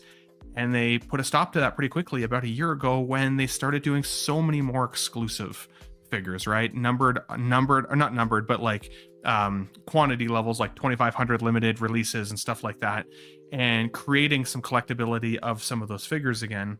But again, the difference is that there's not as many companies out there that can compete at the same level as Hot Toys like there would have been with Funko. So it makes sense to me why people's love for these have finally kind of just waned and gone away, because there's just other things that are now the hot, fun thing to collect. Like, again, I don't get the Labubu craze, but for the people who love it, that's what they want to spend their $30 on now when they go to the mall, not this. I don't know what the hell Labubu is. Oh my God! They're Don't like watch little Collecting monster Weekly on guys, Tuesdays. man. Yeah, they're like those little monster like, guys with the cute little head, yeah, right? Like the and you can put sharp teeth. outfits on them and stuff. Like Yeah. it's a whole thing. It's a whole thing. If you got little daughters, like you're gonna be Labubu house any day now, guaranteed, buddy. But I think that's the differentiator there.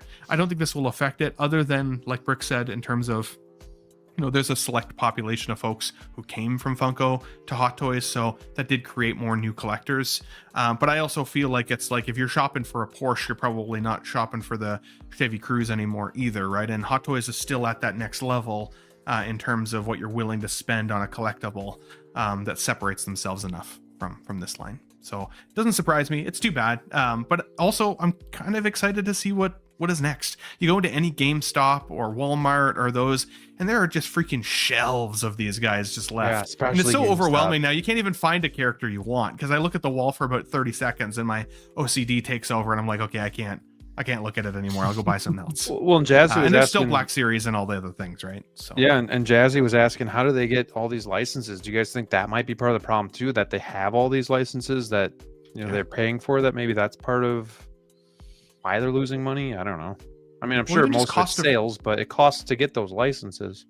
100%. Or the cost of storing them, right? Like I used to run a paint store before I do my current job, and just the cost to stock paint on the shelf costs the store money, right? So physical brick and mortar retail locations that have to stock walls of these things that now aren't moving are they unwilling to take in more stock? They're like that we're using up valuable retail space for something that's not moving when, again, something like a Labubu is flying off the table. So need to see it. I just like hearing him say that. DLO, the closet Funko collector. Yeah, right. So glad I didn't get into those things.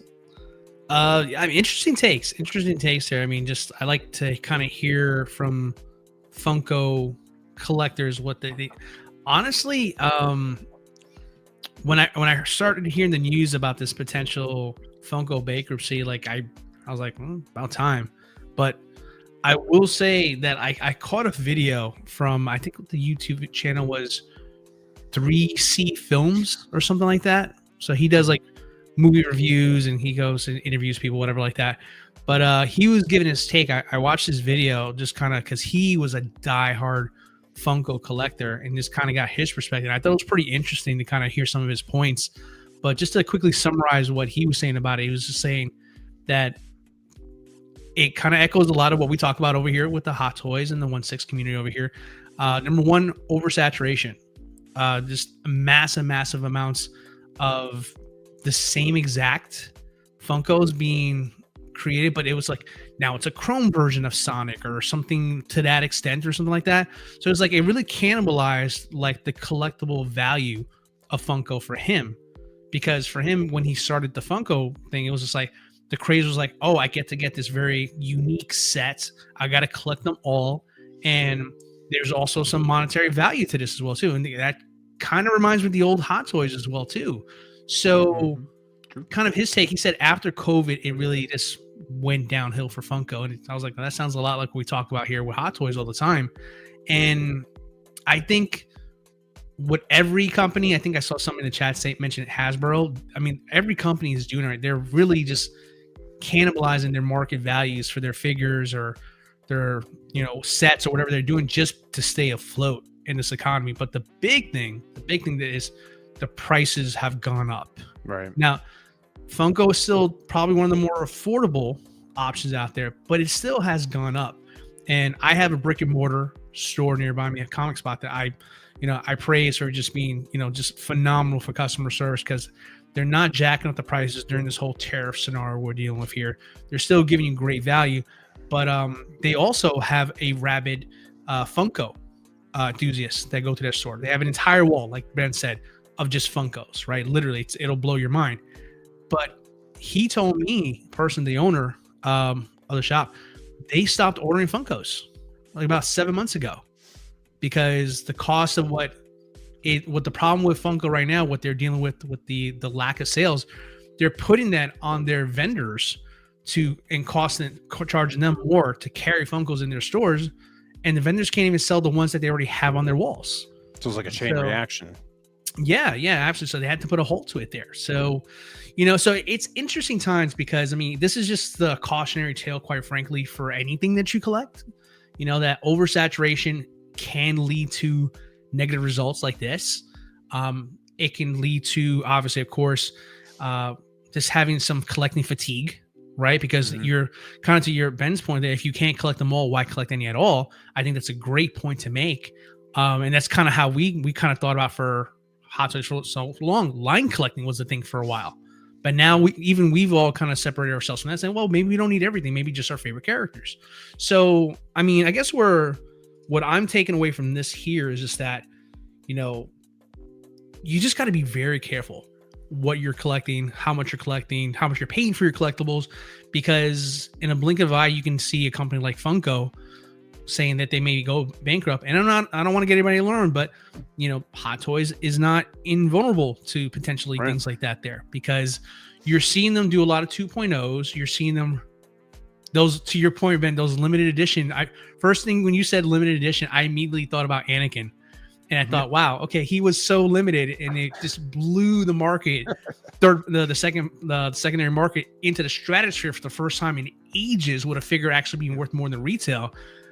To immediately be cannibalized by its own success, and another one to be taken its place, and another one to be taken the place of that. So it's just like, you're saying these things. I'm like, yeah, it's true. They did try to fix it, but they broke it Revert again back. intentionally Yeah. to get in a quick buck. So it's like One step I forward, don't know, two steps back. it's such a like there's no way to like to figure out whether this market and stuff like that. Other than I would say like as a collector, like I'm obviously collecting less intentionally because you just don't know what's around the corner. And at the same time, you just overall just don't know if it's going to be in your collection long enough, because if you have to sell it, you know you're going to be selling at a loss, at least in our world in 1/6. I can't speak for Funko. I have no idea how the market works for Funko, but I just like cautionally speaking, like, hey, collect with a lot more confidence and a little bit more carefully, because there's going to be more, because these companies are producing more and more to keep up with not necessarily demand, but more or less keeping the lights on at their own respective companies over here. So Collect carefully. Yeah, I just think like a company like Funko, where it feels like they're too big to fail, and to see these kinds of things just makes you question us more niche collectors and doing stuff like 1/6. And you got me, Steve. You got me on that one there. Yes. I did say collect carefully. Yes. I used to say collect without fear. That was like something Try you to guys used collect. enjoy. But yeah, it's just like that slogan is changing rapidly over here. So yeah, Steve, I did say collect carefully. Shout out to Steve. But yeah, it's just one of those things where like, just you really got to lock in. You can't afford to make mistakes in this hobby anymore, because you'll pay for them. Literally pay for them.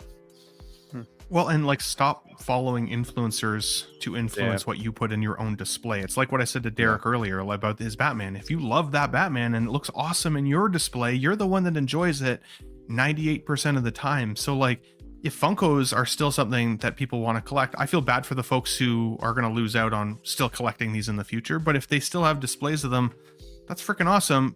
The cool thing about collecting is collecting will never stop, and collectibles will never stop. If this goes the way of the dodo, something else will replace it. If Hot Toys goes out of business, something else will replace it. Like it's never going to stop. I've been slowly collecting awesome shit for 15 years. And I mean more than that, but like really actually collecting for 15 years, and it's never going to stop. You guys ever seen Lego's version of Funko Pops? No. Lego's Brickheads? version of, no, I don't think Yeah. so. Oh, yeah, Brickheads. it's the Brickheads. Yep. Or the Cos Oh, yeah. babies from Hot The Toys. Cos Pretty cool. babies, yeah. Those are yeah. expensive. Holy cow. Yeah, those I'm shocked have been able to have a market, if I'm honest. 'Cause just for the price alone, I'm like, nah. We got another super chat here from the Moose Stream. Appreciate this. $2. In 2016, I sold 2 Funko Pop Chase figures for $1,000. No regrets. Jeez. Well, I wouldn't have a regret there either. I remember when we were collecting Game of Thrones and we had figures worth $400 or $500.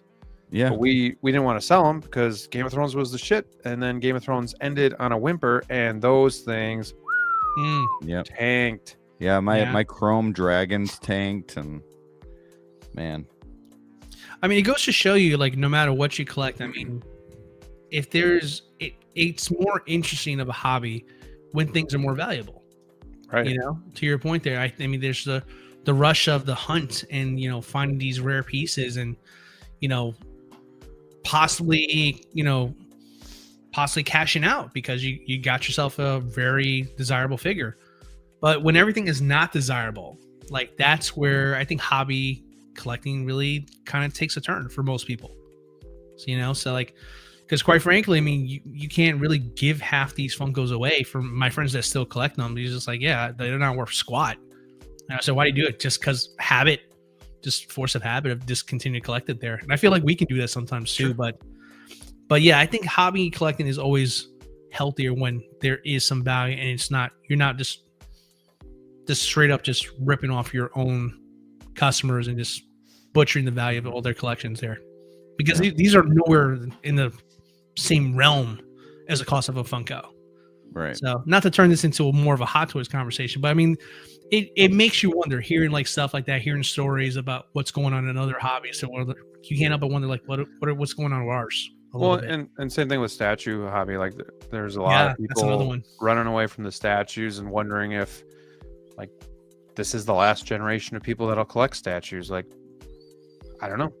But there's a lot of questions in that community as well. So I guess with Funko, maybe being in trouble with the statue stuff going on. And statues are a lot harder to move, so the resale value is really tanked on them. But yeah, just kind of wondering what if anything it means for our hobby. So it was a good conversation.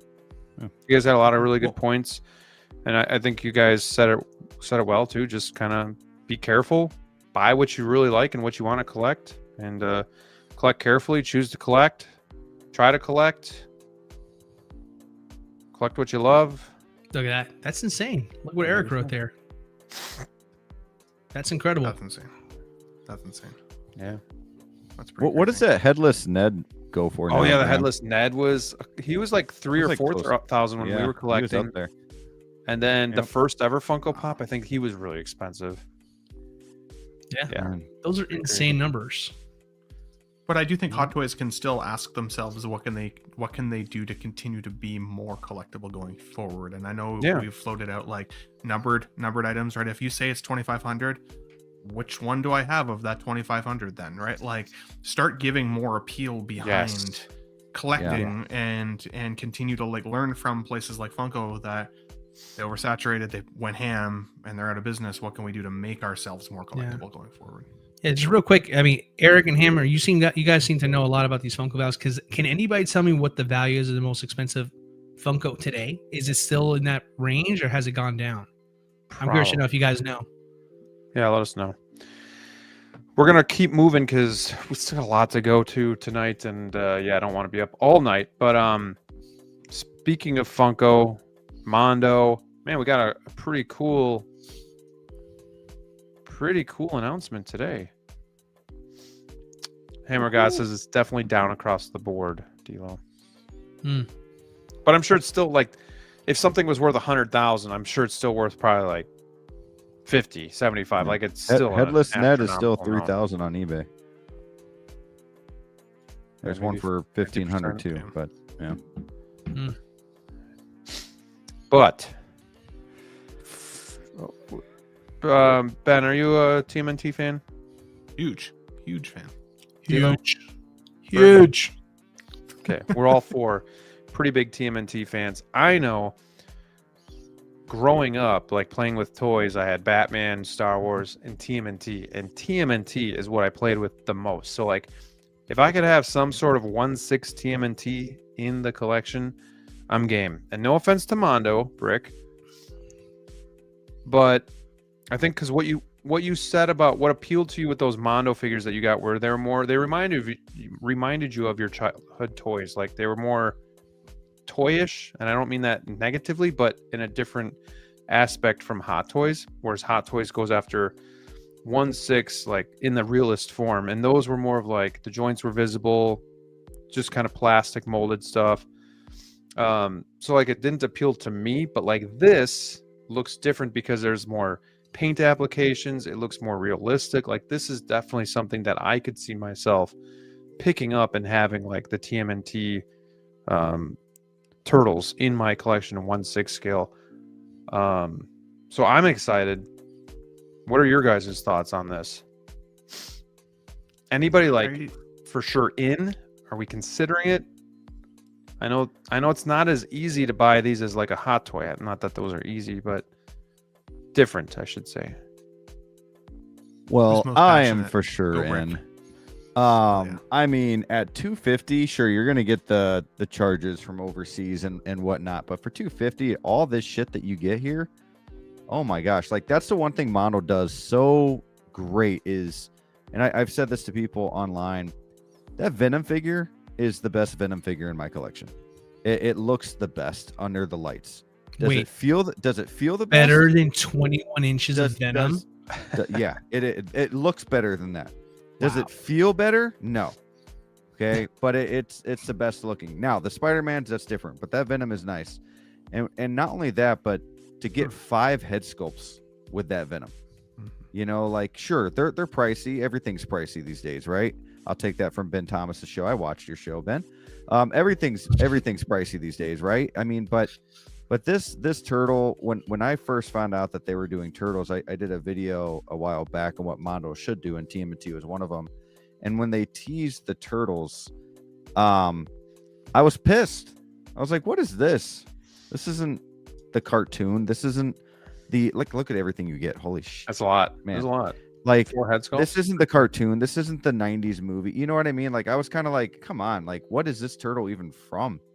And then I watched one of the Mondo live streams that they do, or videos or whatever, and they kind of explained, like, they kind of put everything to like into one figure to kind of make it like this is Donnie from years and years, or of like all his years as being Donnie, like all the nerdy gadgets, you know, the band-aid on the freaking knee, just I don't know, man. You get the, oh my gosh, help me with the robot dogs. These mice. I couldn't remember what they were the called mice either. Yeah. You know, but then the four fanny pack's sculpts, pretty sweet. yeah, I mean, just really cool. And then I saw Leonardo's little tease there, and Mousers. yeah, Mousers. Thank you. But man, like all these accessories, everything, it looks pretty good. And not only that, but when I started seeing the other head sculpts, so like the one on the right with the smiling, that does remind me of the cartoon, right? And then you have the one here that's on his head or on his body that kind of reminds me a little bit more of the movies. And then you have the one at the bottom of the 3, and that reminds me of the old school toys that we got, you know, with the teeth like that. Like, so it's pretty cool. All the hands, like, I'm excited, man. This is gonna be cool. And like, and I'll take the words out of Steve's mouth here. This is the best 1/6 TMNT you're gonna get. And if it's gonna happen, hopefully soon, you know, I'd love to see Hot Toys do it, but I don't think Hot Toys is gonna do a TMNT character until The Last Ronin. When we get that rated R film, that's when we'll finally see a TMNT Hot Toys figure. But I've got 2 questions for you. Yeah. But first, I think I missed Valkyrie's super chat. I don't think did I ever bring this one up? No. $1.99 super chat from Valkyrie Magnus. I just pre-ordered Batman thanks to the show. I'm sorry that I missed this. Enablers. It's been crazy, but yeah, thank you so much. And hey, we're glad that you got it, and we're glad that we could assist you in making the right decision for your collection.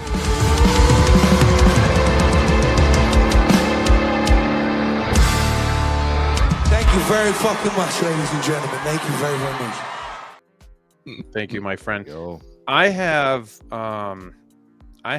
2 questions for you, Brick, though, because Sure. I'm not as familiar with Mondo. What's the turnaround time from announcement to release on these things? Is it comparable with Hot Toys? Is it quicker? It's quicker, but it's still wait. I mean, Under a year? From my experience, under a year with Spider-Man. Now I've only gotten Spider-Man figures. I don't know too much about X-Men, but it's been under a year for my Spider-Man figures. Okay. Question now 2. That could be 6 to 10 months maybe. Okay. Question 2. Yeah. I saw you getting some of these figures, and you had a lot of QC issues.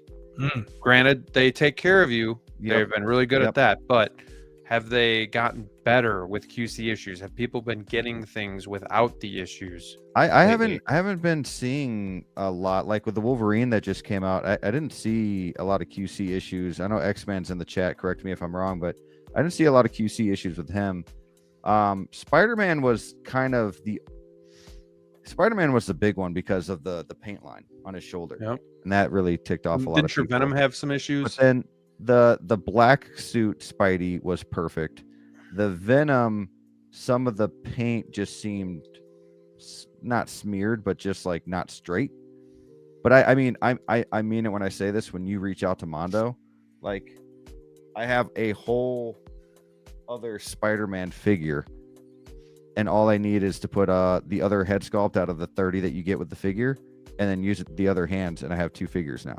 They don't ask for. You might hope for an issue, so Yeah, you can use. and another I one on the don't want to head like screw Mondo over by saying this, but what I'm trying to do for Mondo is just they really help you out, no questions asked. I mean, you send a picture, you know, and they really take care of you. DLO, Looking at your facial expressions, I don't know, you don't look sold on these TMNTs. What's going through your head right now? Oh, nothing really. This is my resting collector face. So means nothing. I'm taking it all in. Actually, I'm reading some of the comments and listening to Brick intensely here. And I mean, I'm looking at this photo here and I'm just thinking to myself, like, so other people get more than just 2 relaxed hands and some fists, and you actually get 4 head sculpts with figures these days. I mean, this is a pretty impressive haul of like extras that you get. I mean, there's a lot of value here. So I'm just kind of taking this all in like, wow, I know Mondo gets down like this and hooks you up. I mean, this is pretty sweet. So Brick, did I hear correctly? This is 250? 250, yeah. Now that's like time. Yeah. And this is gonna have like terrorists and stuff like that. I heard you saying as well too. Oh yeah, it's probably gonna be like 320 after it's all said and done. If you're going with the 4, that's not terrible. You know, I'm thinking about myself with Blitzway, with the Ghostbusters and stuff like that. So yeah, man, I mean, this is my childhood right here. Dude, I dressed up as Donatello for Halloween as a kid. You know what I mean? So it's just like, this is pretty cool to see all these here. For me, it's just like I've always liked the quarter scale NECA ones. They are great. And I've just always I just want them to shrink them down to 1/6, and I'm happy camper, excuse me. I'd be good with that there. But this right here is a super impressive figure, and I did see the Leo one as well too. That looks sick. Someone wrote Shredder's next. That's cool. Yeah. So maybe it's not just the 4. maybe not. I mean, you got to have Master Splinter as well too. Yep. So I mean, throw it all. It's like, for me, this is not so much like a matter of is it good or bad, do I like it or not. This is a curveball for me because this is not on my list of things I was intending on collecting. And the fact that apparently people are saying this is 9 months to 12, so not a lot of wiggle room, not a lot of room for error there. X-Men says 3 to 6. That's insane. And he collects a lot more mono than I do, so that's if 3 to 6. That there's no way I feel comfortable with that short of a window. That's cool that they do it, but just like, I don't know everything I have on there. I'm gonna be honest. I don't know if I can afford it to squeeze it in. That's kind of where I'm at too. Is like, I really do want it, and I know. Didn't you say Mondo just like their value has been holding really well? Yeah, all the Spider-Man figures are the same price, the same price, if not more, on like eBay. I think the only ones that have gone down I've seen are like the older figures that they've done like redos on. And I think because they got like a new artist or something. Again, X-Men probably knows more than I do, so they kind of redid the figures. But yeah, they pretty much got their value. Okay. Brick, I'm not gonna lie to any of your shit. Yeah, he was a little gurgly, but he said they hold the value. A little girly. Gurgly. Little girly. What are you, a girl? No, yeah, they hold their value. I'm with you though, DLO. Like the NECA quarter scale, like, are just a little too large for the collection, and then they have the 7 inches, which is obviously too small. It's like, come on, like, just give us 1/6, and I'd be happy. But I don't know. Like they even gave it the new TMNT look, the Seth Rogen show with the glasses. Yeah, a little bit. Like you get all the different looks. That's it's cool, crazy. too. This looks great though. Yeah, this is a curveball because I mean, I love turtles as much as the next person, but yeah, this is out of my wheelhouse. This is not what I know as far as how to collect this here. 3 to 6 months. I don't know, man. Like it's our dream. I'm not used to that. Yeah, I don't know. What do you think, Ben? You're on mute. Hate to see it. Good mute etiquette. I feel hellishly conflicted by this, if I'm honest, because I've been like, for me, it was the same way as a kid. You know, it was Ninja Turtles, it was Batman, were my 2 main like toys back then, and I had all of the turtles. And my mom tells me a story. She actually, for my 37th birthday last year, gave me all the old Ninja Turtle rings that she used to get out of like the boxes of Shreddies back in the day. And like, I was just a huge Ninja Turtles guy. So on paper, I should absolutely freaking love everything about this and need it in my display. Not just want it, but like need it. But for some reason, I don't feel that way. It's a weird thing. Like, I think it looks awesome objectively. Like as a figure, it looks great. It's painted well. I love the accessories. It's a freaking sweet Ninja Turtle. But it's not quite the animated show for me, Right. and it's not quite the 90s film for me. Right. And so if it was either of those exclusively, I think I would be like, that's the nostalgic punch in the chest that I talk about. This doesn't quite do that for me. So again, on paper, as a Turtles fan, I think I'm crazy for not loving this, but I don't need to collect it. I'm like, now I would rather see the 90s films. I've got the 7-inch NECA from the 90s film, the first one, above my 6-scale display because my cabinets up there are a little shorter.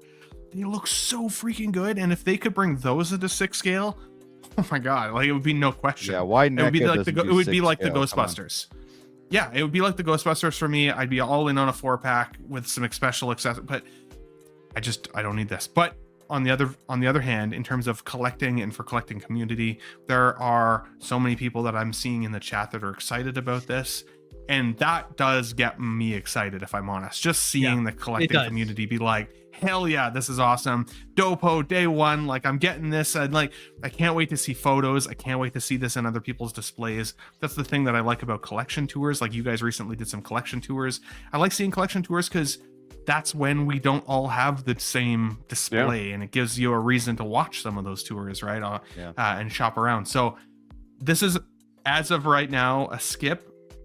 If somebody bought this for me, I would be like freaking over the moon, though. Yeah, As I said, same. Each accessories alone, I'm like wild.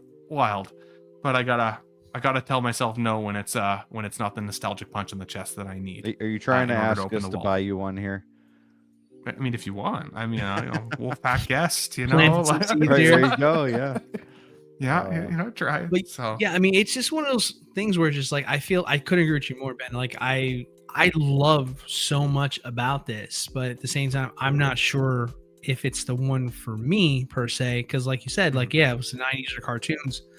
I mean, shoot, I would probably be more ecstatic about it here. But at the same time, like I saw a comment. Let me just kind of address that here. Like, just because we're not necessarily enthusiastic about getting it for our own collections, that doesn't mean we can't acknowledge how great of a figure this is and value and just incredible for what it is to offer for anybody who is into it there. Yeah. But I mean, it's just one of those things where, like, you know, unfortunately, you always got to not, when you're looking at new figures and potentially new things you want to add, you have to think about the stuff you already have. You have to think about the stuff you still want. So, you know, it kind of dwindles the excitement, because if I had a blank check, I would be right there with you guys saying, hell yeah, let's do this. Hell yeah. Mondo all day long. But, you know, 3 to 6 months, Funko alive, that's baby. scary. What happened? Keep Funko alive. Keep Let's go, Funko alive. Mondo. Yeah, I guess so. You need to, right? They own them. But yeah, I Because mean, sorry, go ahead. well, and the fear of missing out is also a huge factor in collecting that I've absolutely. learned over That's the thing. years that it bites me in the ass a lot, because I'm like, damn, like I get the fear of missing out. I buy something and then I'm like, it doesn't fit what I want the display to look like, so it gets reserved to the bottom shelf. And then once the bottom shelf starts getting filled up, then it gets moved out the door. And like I see Manny Fresh's 369 here says, just because it doesn't hit your nostalgia doesn't mean it's not a solid release. Please don't take it that way. I again, on paper, everything about this thing is freaking sweet. It's awesome. But for me to spend the money to collect especially all of the turtles just alone, let alone potentially any ancillary characters that they give you, that's an investment. That's an investment. And if that's when it has to hit me, at least, in the nostalgia. If I had, like DLO said, if I had all the funds in the world and a huge room to display in, 1000%. This would go in the basket. And I already know my FOMO is going to hit when I see people posting about this. That's the worst part of it too. Yeah. And I'm like, it looks so good. Did you make a mistake? Well, and that's the thing with Mondo, is they sell out fast. Like They do. if you They look do on their very well. website, 80% of their stuff is sold out.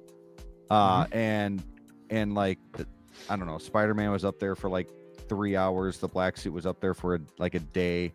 I mean, some figures last a couple weeks, but they're gone. And when they're gone, they go up. I mean, it's one that I don't want to miss out on. And like I said, I agree with you guys. When I first found out they're doing turtles, like, why this though? Like, I want that cartoon look. I want that movie look. And then they showed us everything you get, and it just kind of I'm gonna take Moose Dream's words, man. It made me wet. There you go. Did. Got me. Collection Obsession has a good point too, because he says just make sure you get the Mondo timed editions. Don't sleep on the timed ones, because in those timed ones from Mondo, especially like what we saw with Masters of the Universe line and some of these others, they put some freaking awesome accessories in that timed edition. But then the standard edition is only often like a $15 difference from the timed one, but you get so much more with the timed one. Yeah, like so with Venom, I got the worth green it. tongue and everything like that.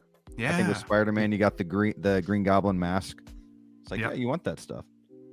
Yeah, the Rogue had like entirely different head sculpts, I think, from my recollection, and from the X-Men line. Like there was a Rogue bunch, looks good. See, I like to hear that. I like to hear that Mondo's doing it right, you know, because that's giving collectors incentive to want to buy in sooner there. That's the way it should be there. So that's awesome. But yeah, now when it comes out of the box, it is tight. Like you can't move the freaking arm at all. You got to blow dry the crap out of it in order for it to like start moving. But all this talk about Turtles makes me want to play the old arcade game. Oh yeah, Turtles in Time, baby. You know how many quarters I blew in that machine? Man. Seriously. Who's your player? Michelangelo. Yeah. Oh, you gotta go Donnie, man. You gotta get Leo. that range. Gotta get that range with Donnie. No, my cousin picked Donnie first, so I was always a Michelangelo guy. He was older than me, so I didn't have a choice. Range is a good call. I like Raph though. Mikey was always my favorite as a kid. Actually, Raph was my first favorite. Then I liked Mikey, but as I get older, I'm just starting to like Donnie more. I get it more. Like no one ever says you're like, I don't want the nerdy Leo. guy. You know, I don't want the nerdy guy. But now when I'm older, I'm like, oh, Donnie's cool, man. He does it all.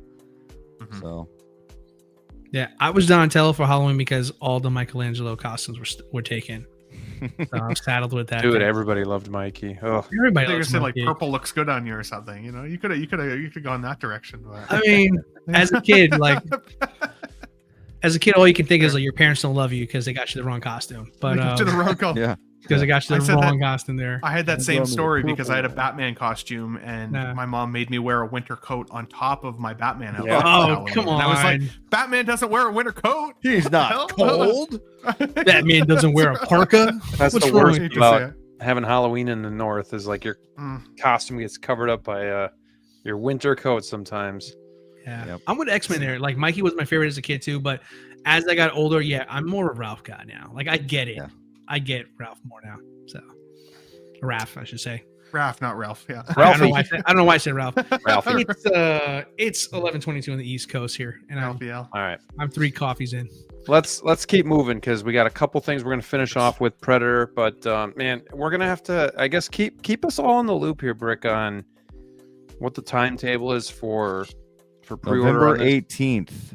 Okay, it goes up. Only I got a think week at to 11. decide. So you pretty much got to pre-order the day of, right? As big as this figure has been in the community, you might have a day to get it, and that's about it. That sucks. All right, so there you guys go. You heard it here first. At least for the timed edition. The other one will be up Right. for a little bit, but Okay, what's remind me what the difference is between the time. I'm not edition? sure with this figure, but usually it's like an extra head sculpt or some Okay. accessories. Yeah. Good to know. All right, sounds good. Well, hey, I was having some technical difficulties. It was kicking off my mic and my camera, so hopefully we're good now.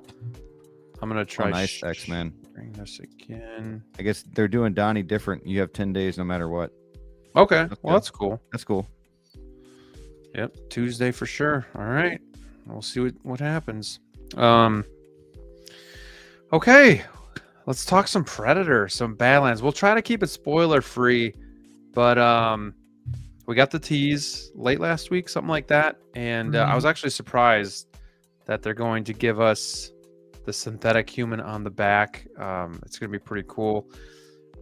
I was hoping they would announce this first. I'm curious, like this blade, is if this is just Photoshop, if it's just gonna be paint apps that like are bright, like there's a lot I'm looking at here. Like it looks like, guys, we have like maybe seamless arms as well. So a lot of questions. We don't really have a lot of answers yet, but just really quick, and then we're gonna rank the movies. But what did you guys think of the movie without like giving away like too many spoilers? Ben, I'll go with you first. Did you enjoy the movie? What were your thoughts on it?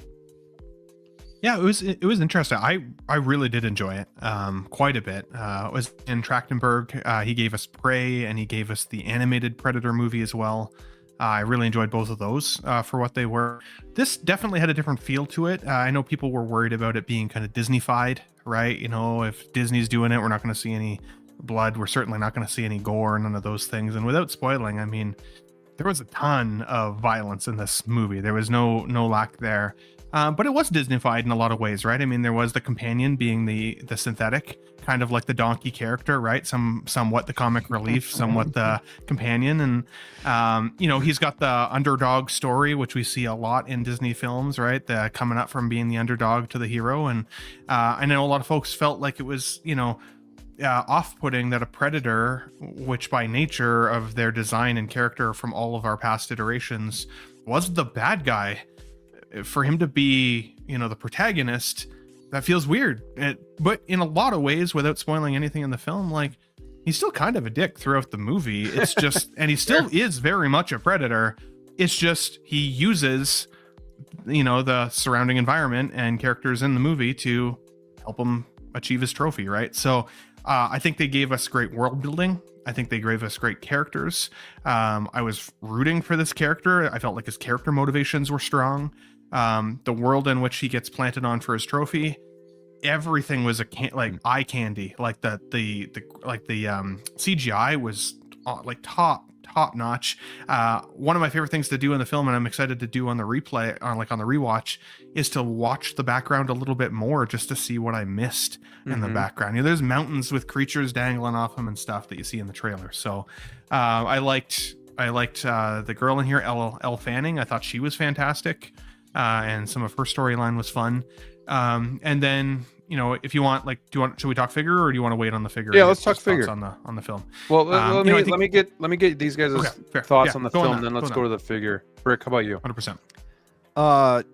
Yeah, I loved the film. I had a great time. I didn't really know it was going to be in the point of view of a predator. So that was kind of cool as well. I didn't know it was going to be that kind of take. Like, it reminded me so much of a video game where, you know, there's like multiple bosses. You have to upgrade your weapons. Like, it was such a cool just take on the Predator. And I feel like we've had so many bad Predator movies in the past, right? Prey was good. But I think in order to get audiences back on board, at least not the biggest fans in the world, right? But like your average audience back, you needed a movie like this, and they succeeded. Yeah, my girlfriend had never seen a Predator movie, and came into this one with me completely blind and walked out loving it way more than I expected. Honestly, wow. She was like, "That was a great movie. Like, it was just awesome. Rooted for the character, all the things." Well, that's a great point. My wife didn't want to go because it's a Predator movie, but I think she probably would have enjoyed this a little bit because it is so different. So it's kind of just the opposite take of that. Like, she thought it was going to be normal Predator killing and slashing, which, you know, again, it was violent, but there you go, DLO. DLO, what'd you think about it? I hated it. I'm just kidding. You hate it? I was gonna say, damn it, no. Dan told me to smile privately, so that's why I'm grinning like an idiot. But yeah, show that beautiful face. No one put Zabe in the corner. But no, I loved it. I did. I think it was. I think they nailed it. I think this was a great reimagining and, in a sense, continuation of what we already know about the Predator. They took some liberties from the lore that we all are accustomed to. I'm a big fan of, you know, the more original hunting style type of ones here, where, you know, yes, the Predator is technically the title, the character, but they are also the villain of those movies here. But I did like the twist of now having the Predator as now the hero. I thought it worked very well. I was hesitant to believe that this was going to be a good movie because it's like the concept was foreign to pass. Yes, but yes, I was not a fan of the new look of the Predator. Like, that was a big thing that was jarring for me as a viewer. I was like, I don't know if I'm gonna like this movie. But I will say, I really love the direction we're taking with Predator now, especially now the marriage of Alien and the Predator together, having those two IPs mesh together. I think it's the perfect synergy for the two franchises to play off each other there. And I think having her in the movie, her being a Weyland-Yutani like droid or synthetic, I should say, I think that really helped out, because like how do you make the Predator, you know, this particular version, how do you make him sympathetic as a character? Like how do you root for him when technically, like you say, he's still kind of a jerk, right? But I think having that levity of having those other characters around really made me enjoy his story a lot. His growth. I don't want to go. I'm trying not to go into spoilers, but I love the growth. Yeah, I love this is a very this is the first time like we have a proper Predator with a character, right? With a character arc that we understand their motivations.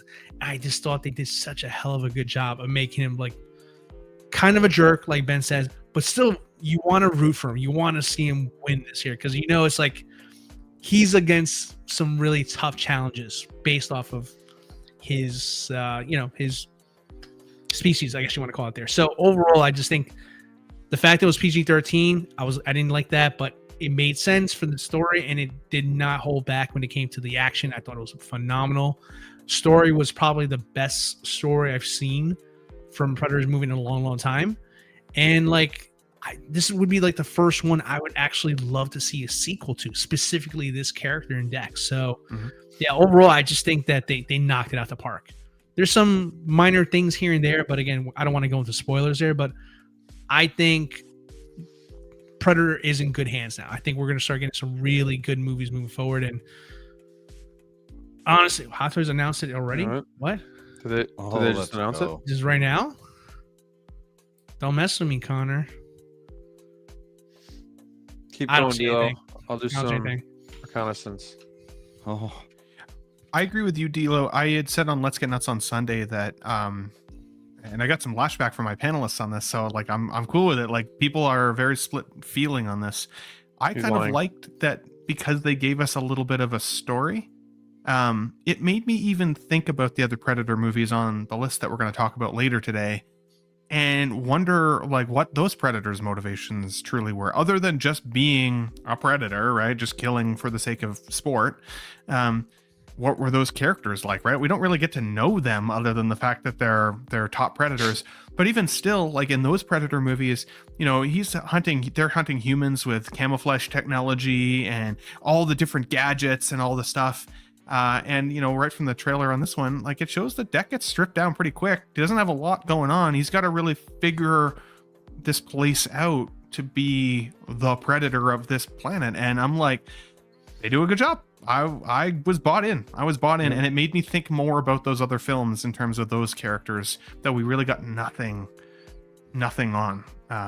But then the pushback I had from my panelists at the time was, yeah, but we like that about the Predator. We don't give a shit what his story motivation is. The point is that he's a badass killing machine, period. And it's like, okay, I also get that take. And that's something that I kind of brought up to these guys privately too, is my only nitpicks was, like you said, kind of like the Disney feel of the movie a little bit, but you know, nothing to really ruin it or anything like that. But the second thing was I wasn't sure how to feel where they kind of humanized the Predator. Like they made him into the main character and they kind of humanized him, like he has a personality and everything, and we're not used to that. And like you said, like the Predator, it was always like this mysterious killing machine, this alien that was just a monster. Like you didn't have a personality. So like it's a little hard for me to grasp. Not saying that it's necessarily a bad thing. I still love this movie. I want to go see it again in the theater. But it's different, and I think people have to be okay with this being different. Like it's not your typical Predator 1, Predator 2, you know, AVP type of movie. Like it's different, and I think that's okay. But it is maybe going to take the older heads a little bit to get used to it. But is it weird that I think? Oh, go ahead. Go ahead. I was just gonna, real quick. Is it weird that I think that because Predators are human in shape, that it makes more sense for them to have personalities and backstory than something like an alien, which feels more like a creature, like an animal, as opposed to like a like a sentient creature, you know what I mean? And obviously they're smart, but like in a different kind of way.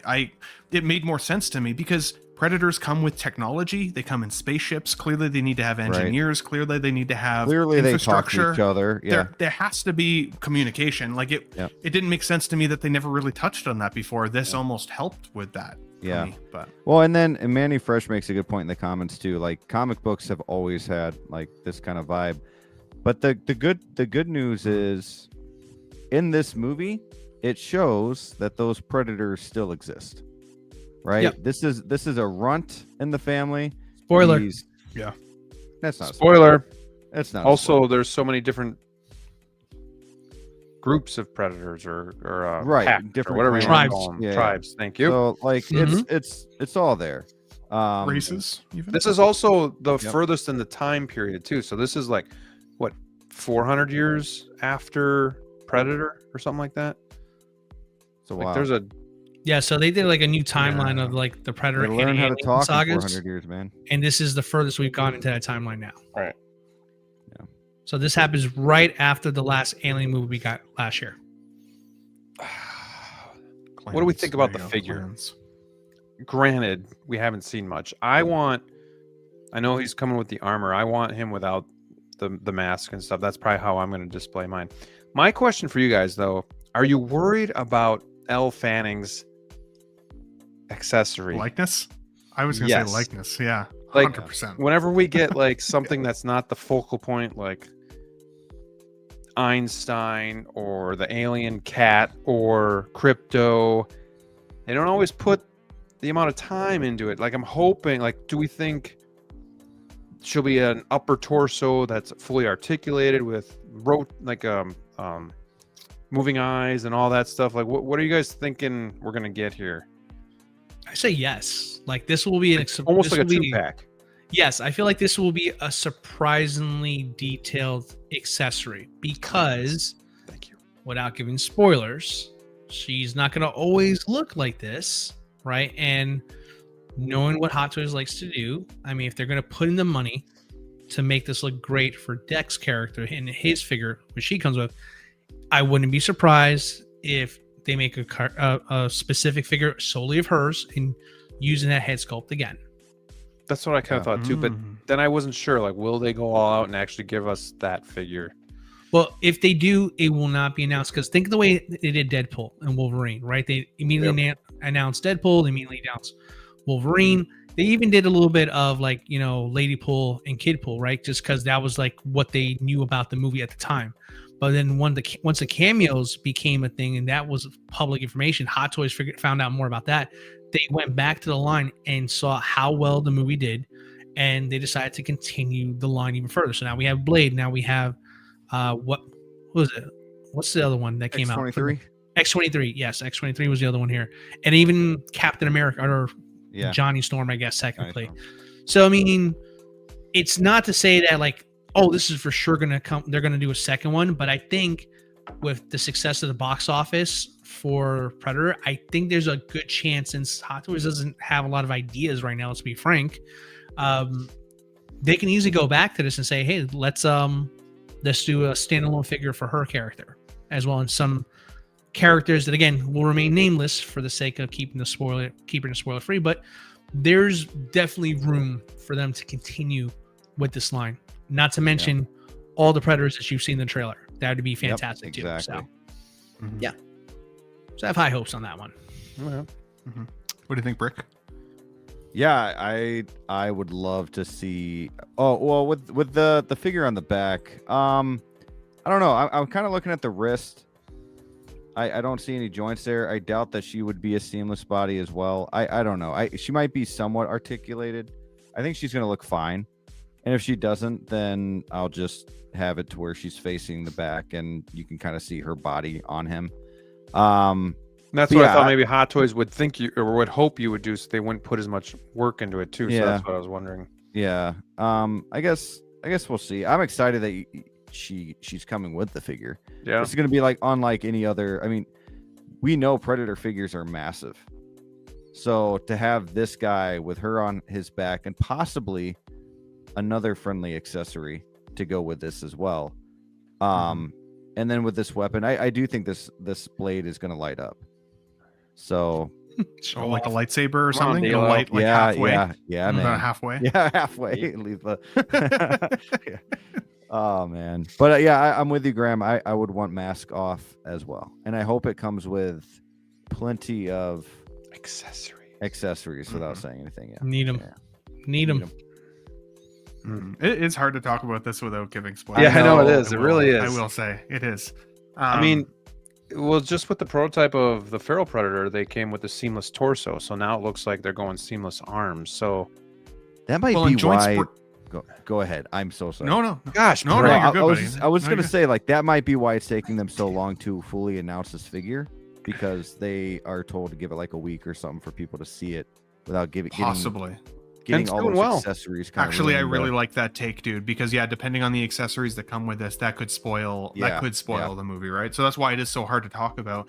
I'm with you, Jedi, that I thought that, like, my worry here is that they're gonna nail the Dex look, right? They do Hot Toys does alien likeness really freaking well, and like paint detail, and like they do it really well. They don't always nail like the female characters though, right? True. Like we just saw with the ballerina figure last week. Like that does not look like Anna Darmus. I'm sorry. So, and you know, this was a hot take for me on Let's Get Nuts, but I even thought that like Shin Hati wasn't the greatest likeness, and this girl Elle looks a little in the same vein in terms of like the blonde hair and the clean look. So I'm like, if they didn't nail Shin for me, I'm worried they won't nail Ellie. But at the same time, you are right in the sense that you could potentially display this turned around. Maybe she's removable, so if you don't truly love it, you can still just enjoy the Dex. There is like kind of a varying level of look to the Predator throughout the film without giving much away. So it's like, this seems more like the earlier part of the movie. Correct. Yeah. And so will it either be a deluxe pack that comes with enough to complete the look from the whole film, or will it be the Deadpool effect where we get that first Deadpool figure, everybody buys it, everybody's excited, and then they come out with the, you know, Predator Badlands deluxe figure that actually comes with all of the other accessories that make the most sense for the film, and that's the one that everybody wants, and we're like, shit, I shouldn't have bought that first one. Like, they could kind of go either way. Hot Toys is a bit of a wild card that way. Because there is enough stuff with these two characters alone that I could envision at least two different sets, basically, right? To your point, not to ruin anything, still keeping it spoiler free as we possibly can. A lot of what you're saying, that was never in any of the marketing, any of the trailers there. So to my point about how I used Deadpool Wolverine as an example, some of that stuff may have been kept under wraps, right? Yeah. So where Hot Toys is not aware of that part of the story to be involved. Exactly. Yep. They can go back in and give like the ultimate one now at that point, right? And they can go in there, hey, 6'7", you saw it. Thank you for seeing my story. But yeah, they can go back and do like the definitive one or something like that there for Deck, and then continue on the line. So yeah, this line has so much potential because Hot Toys does love their Predators. They do make plenty of them to go around. So yeah, I mean, I just feel like since this is such a well received for the most part movie, I just feel like, man, you can put that repaint Commando Trooper, whatever you call it, deluxe, to the side for a couple more months and maybe focus on a couple more Predators. Just putting it out there, because I feel like the father. Oh my gosh, the father. Well, dude, I mean the father, and then of course, obviously, you got the brother. I mean, like, you're gonna get me talking spoilers here. Yeah. But bottom line, it's so hard like, not to. I'm sorry. We're just trying to do it for you guys, the audience here. Trust me, I want to talk to Ben about this more. But but I mean, I feel like this movie has captured a lot of the collectors' minds, and just like now you're seeing people going after feral predator, you're seeing people going out for a wolf. I mean, all kinds of like back in the day like figures. Was like, and I'm excited. I'm happy that collectors are happy to get back into another line to where, you know, it's something new and unique into your collections, and it's just another cool piece to just make your display look so unique. So like, I hope they do. I hope they go down this line a lot more, and just we just got something different to collect. Because I mean, the last couple of like unique things that we've gotten from Hot Toys is just kind of a miss. Kind of like your point about ballerina. John Wick, great franchise, but like nobody wants that figure. You know what I mean? I think as of yesterday, it was still sitting there. 2,500 units. That's still sitting there as of yesterday. People were more hyped up about the potential second artisan of John Wick over the action figure of John Wick. That's embarrassing. People don't even care about the figure. Like, tell me more about this John Wick. I seen this one random photo. So yeah, I mean, look, the movie's fantastic. If you guys haven't seen it, you guys got to. I mean, if you're a Predator fan, you got to. Even if you're not, this is like you don't need to see the other movies to enjoy this one. So going with an open mind and an open heart.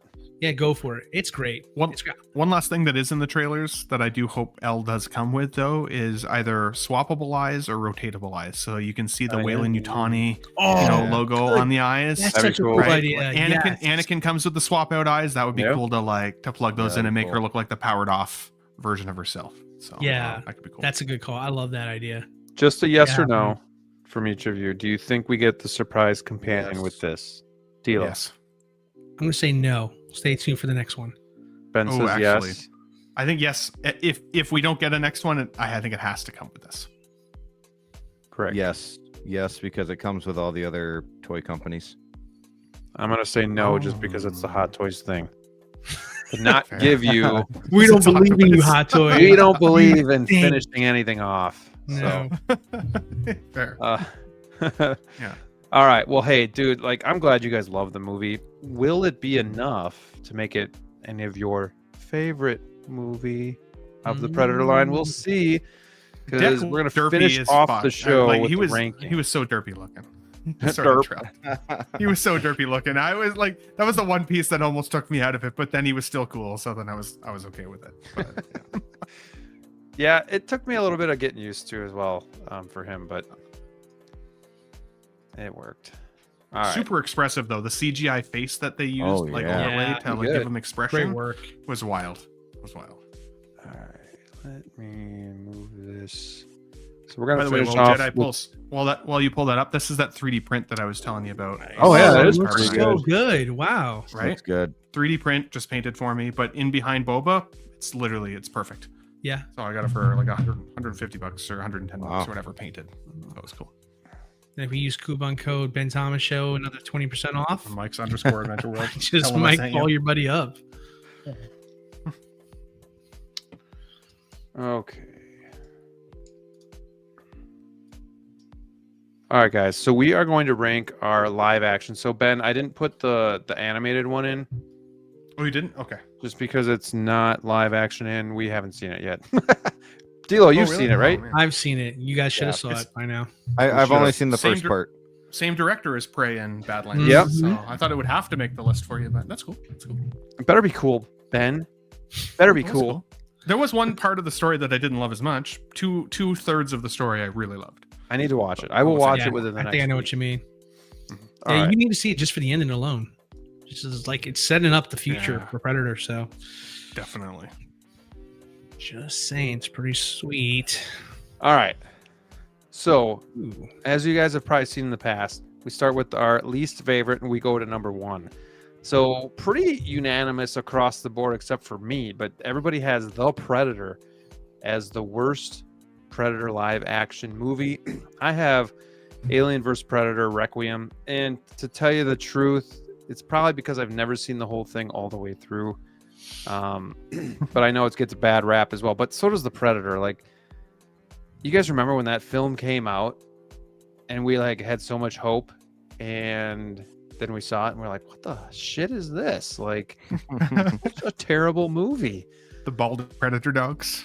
And to tell you the truth, I think I've seen it once. Yeah. I think I've seen it once and I don't even remember everything that happens, but it's got the dude from Suicide Squad in it, right? He's the main character. Oh my god. The Rick Flag guy? Yeah. No, really? Joe. That's not him. Joe. That's not in this the one? guy from Logan. He's the guy that is tracking down Logan. Yeah. You're in right. his movie. You're right. Yeah. Okay. Yeah. Well, I've only seen it I once. was gonna say I didn't think it was him. Yeah, you're right. Whoa. What? They do look similar though. I can see that if Yeah, they if do you're a look few similar. whiskeys in, they do look similar for sure. Yeah. A few whiskeys. Yeah, he's from like Narcos, and he's actually that last Indiana Jones movie. He was in that movie too. So, Boyd Any Holbrook, of you have a assistant to the original problem with me putting Requiem last? or is it like whatever? Anybody have a problem with it? Nah. That was my second last, I think. So the chest bursting children were a little wild in that movie. Put it over the top for me.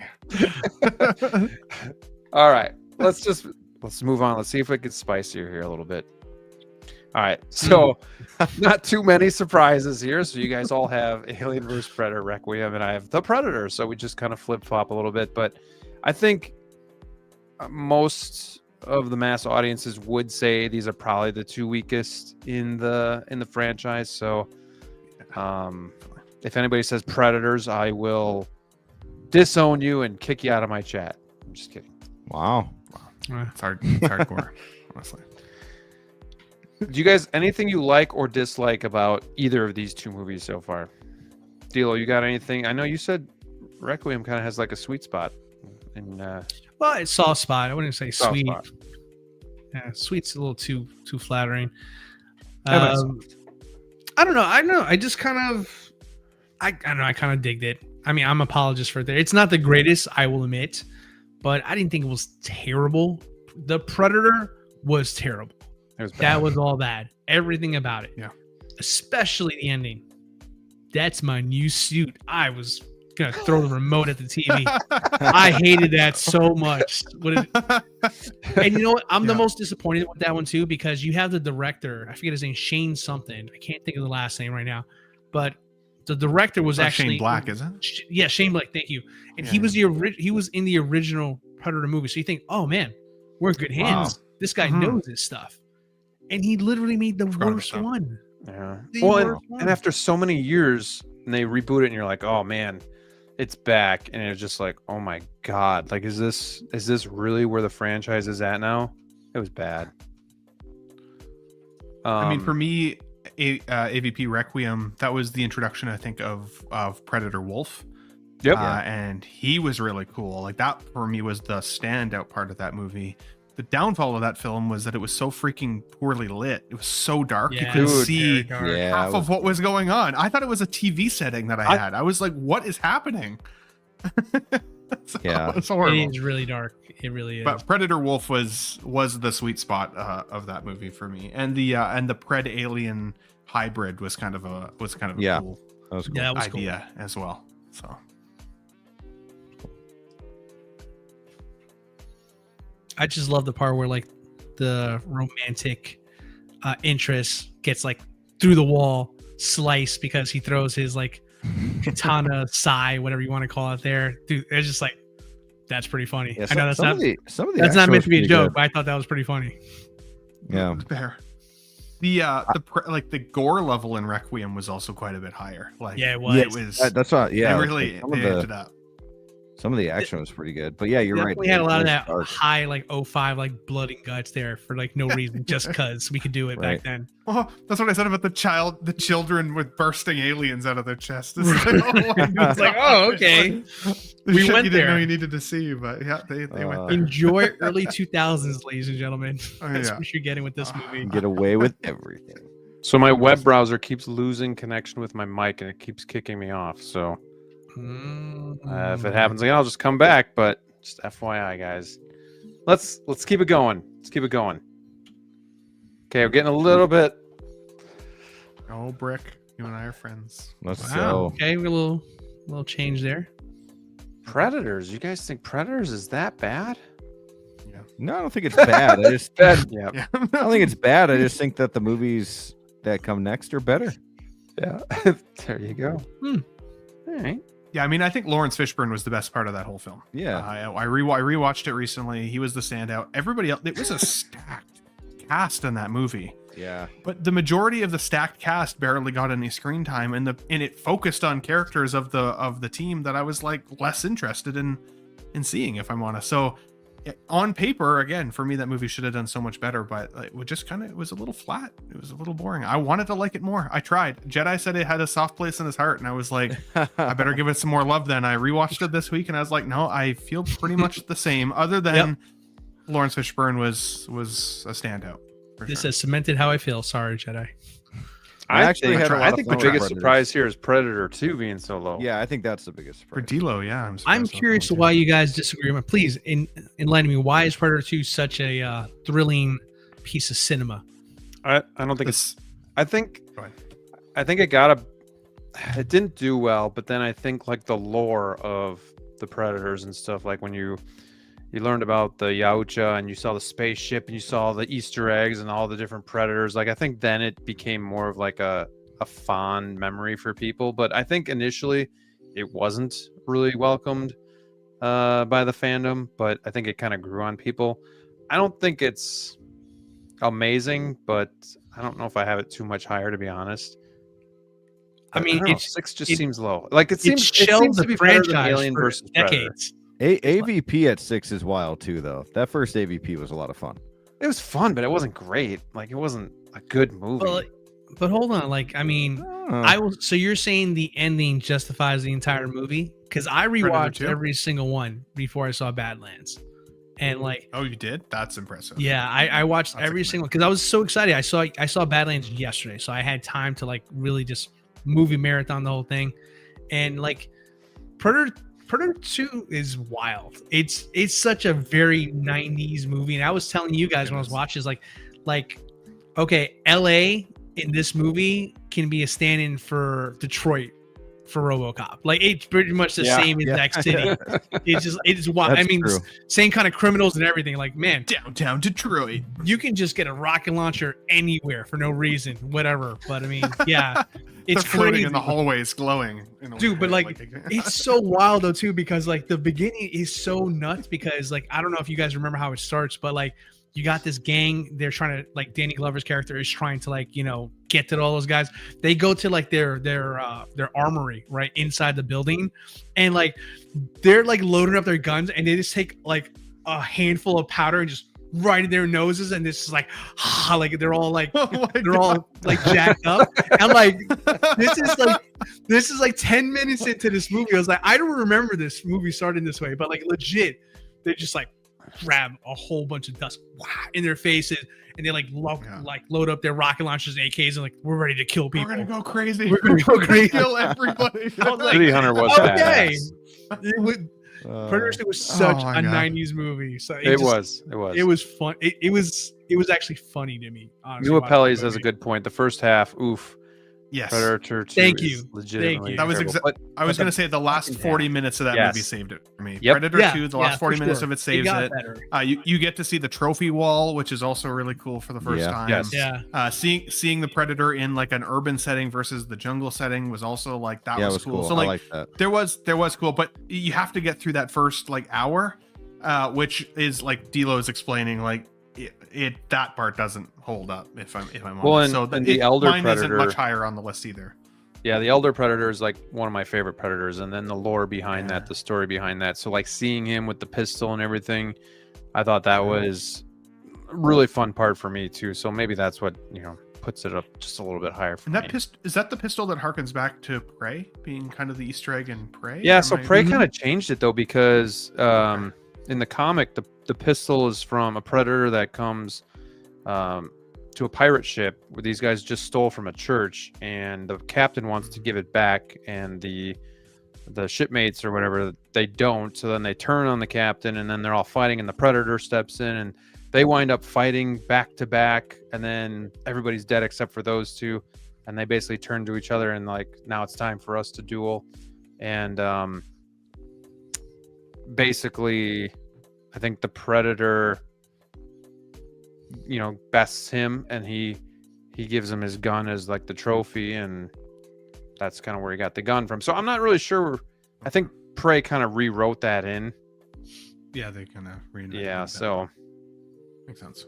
But yeah, I really like that comic, and I don't read a lot of comics, but like I went back and looked at it because from seeing the Elder Predator in the movie, I want to know more about him. So Hotline I agree says, with you guys. I think AVP is the hot take on this one from Jedi. Interesting. Just to poke the bear. I did too, actually. No. AVP is fun. Connor, Duel of Fates is considered one of the best, if not the best, lightsaber, but it is not a great movie.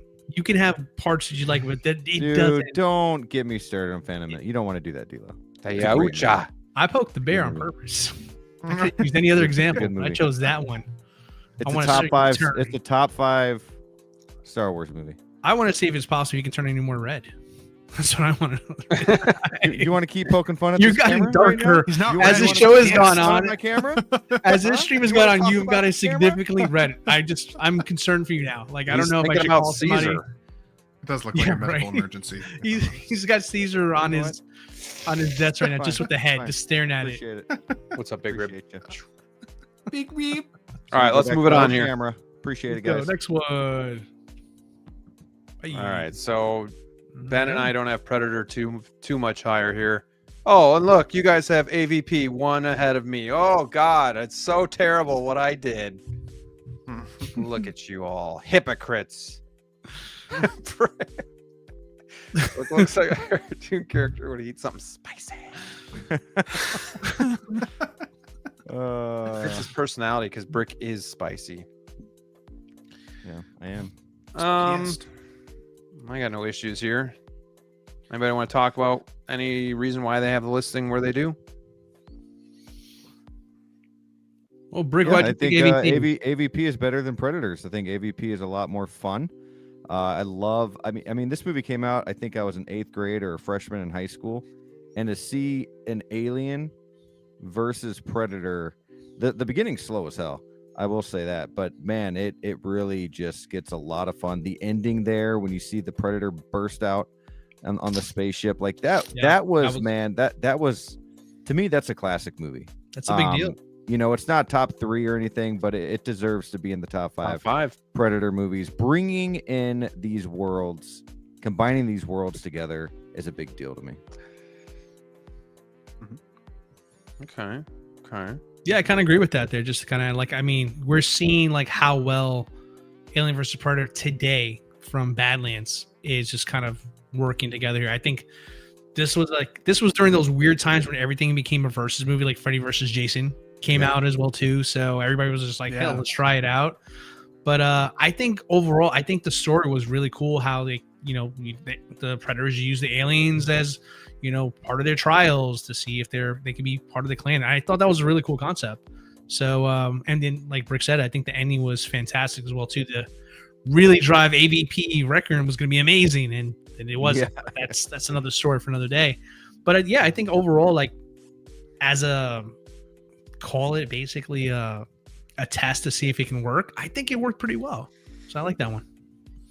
So Ben has not listed Alien vs. Predator yet, and Brick has not listed Predator 2 yet. So they're the highest on those two movies, which is interesting. So Ben, what do you think about everybody listing AVP behind what you have it listed as? Yeah, I mean, not to give anything away, I'm not much further. Like mine's not much higher on my list by any stretch, but I think like D-Lo called out the Freddy versus Jason, the concept of Alien versus Predator. People wanted to see that shit. The concept was really cool. The downfall of the movie was the human characters were basically just cannon fodder. But if you went to that movie to see human characters, then I feel like you missed the point. It was called Alien versus Predator, not Alien versus Humans or Predator versus Humans. So, like, in a way, they did themselves a disservice because they didn't give a great story for the film other than some really badass action between Alien and Predators. But with practical effects mixed in there, like, I can see why this is still high on people's lists. But I can also understand why it would be lower on people's lists, right? Like, the movie itself wasn't like a great movie. It's not a standout movie of all time. But in concept, it was sweet, and it's something that people wanted to see. And I remember people getting really excited, including myself, to see the showdown between these two species. And like we were talking about with Badlands and Prey and everything now, they're in the same universe. We might get to see more of this, but with more in-depth story packed in and around it. There's a great chance for a great Alien versus Predator down the line that gives us everything we want from that kind of showdown. Yeah. Including true story as well. So right now, not great story, a lot of visual noise, but really cool in concept. So I can see why it places. Oh, we lost Jedi again. You're muted, Jedi. What's up? You're muted. Yeah. He looks concerned. I think he looks very concerned. I think he's trying to change his list because Connor, you are bullying us in the chat over here, man. What's going on? Don't like our hot takes? Yeah, he's gone. Okay. I do like kisses, if I'm honest. So I was going to ask you how you feel about kisses, but I mean, well, there you go. You know, it's fine. Yeah. Look at that. Well, Connor, you know what to do, buddy. Time for you to make a move. What to do? Trying to make your move, pal. In Canada, though, you bring poutine with your kisses. Predator. Okay, I'm just putting it out there. We take poutine with our kisses. So. Oh. Figure Pose says Chucky versus Leprechaun. What could have been? I didn't even think about that one though. Yeah. Although I heard, I don't know how real this rumor was, but I heard for a little while there they were trying to do Chucky with one of the other big ones just to kind of keep up with the demand of it. There, I heard Michael Myers. I was like, how in the hell do you make how do you make a Chucky versus Michael Myers movie? That's got to be like somebody puts lopsided fight in his house and he gets pissed. What's this doll in here? Thank God they never did that stuff there. But like, yeah, Michael Myers versus Jason is one I've always wanted. I feel like that would be a really tough one there. Like to call be a pain in the ass because they just keep getting up and keep right. You know, slowly. Exactly. This walking. You know? Get over here. Scene where they're both frustrated. Like you're doing my thing where I get up. You stop doing that. You stay down. That'd be like a scary movie skit. Yeah. Yeah. Legit. Dude, that is crazy, man. But I mean, yeah, I mean, I'm trying to think of other verses. Has there been any other versus movies that have existed? That no, I mean just these two franchises. Freddy versus. I thought there was one more. There he is. Welcome back. Same, but I was like, I also watch a lot of those battle. What are they called? Death battles on YouTube and stuff, and those are really fun. Those are really fun. Yeah, they had a TV show like that. They didn't have like way back in the day, like I think it was like Spike TV or something like that, where they would do like a gladiator versus like I don't know something like. You ever watch that show? There was a show back in the day. They used to do that. I don't remember that. Yeah, they would do a show where they would do like Navy SEALs versus Israel forces or something like that. Yeah. I actually, that does sound familiar. Those were cool. Actually, funny enough, that was around the time like real life people, AVP and the Freddy versus Jason. Everybody was doing versus back then. Mm-hmm. Yeah. You good, Jetty? For now, so we're gonna move it along here. Okay. You're coming through your mic. I've never done this before, but yeah, I think you're going through your speaker from your computer, not your mic. Yeah. All right, hold on. Yeah, I think you're right. I've never had this issue before. It's probably because the Canadian internet is infiltrated your U.S. internet. Could be. We're all covered in syrup. I'm losing connection from the browser. You know, might have to try Safari. But yeah, number 4 here. DLO and I are in sync with Predators. We both like that movie, right, DLO? Absolutely. It's fun. They've tried to do something different. I like it, but it shouldn't be in Fort Worth. I think it's a better sequel to Predator than Predator 2 was, in my opinion. Huh. Interesting.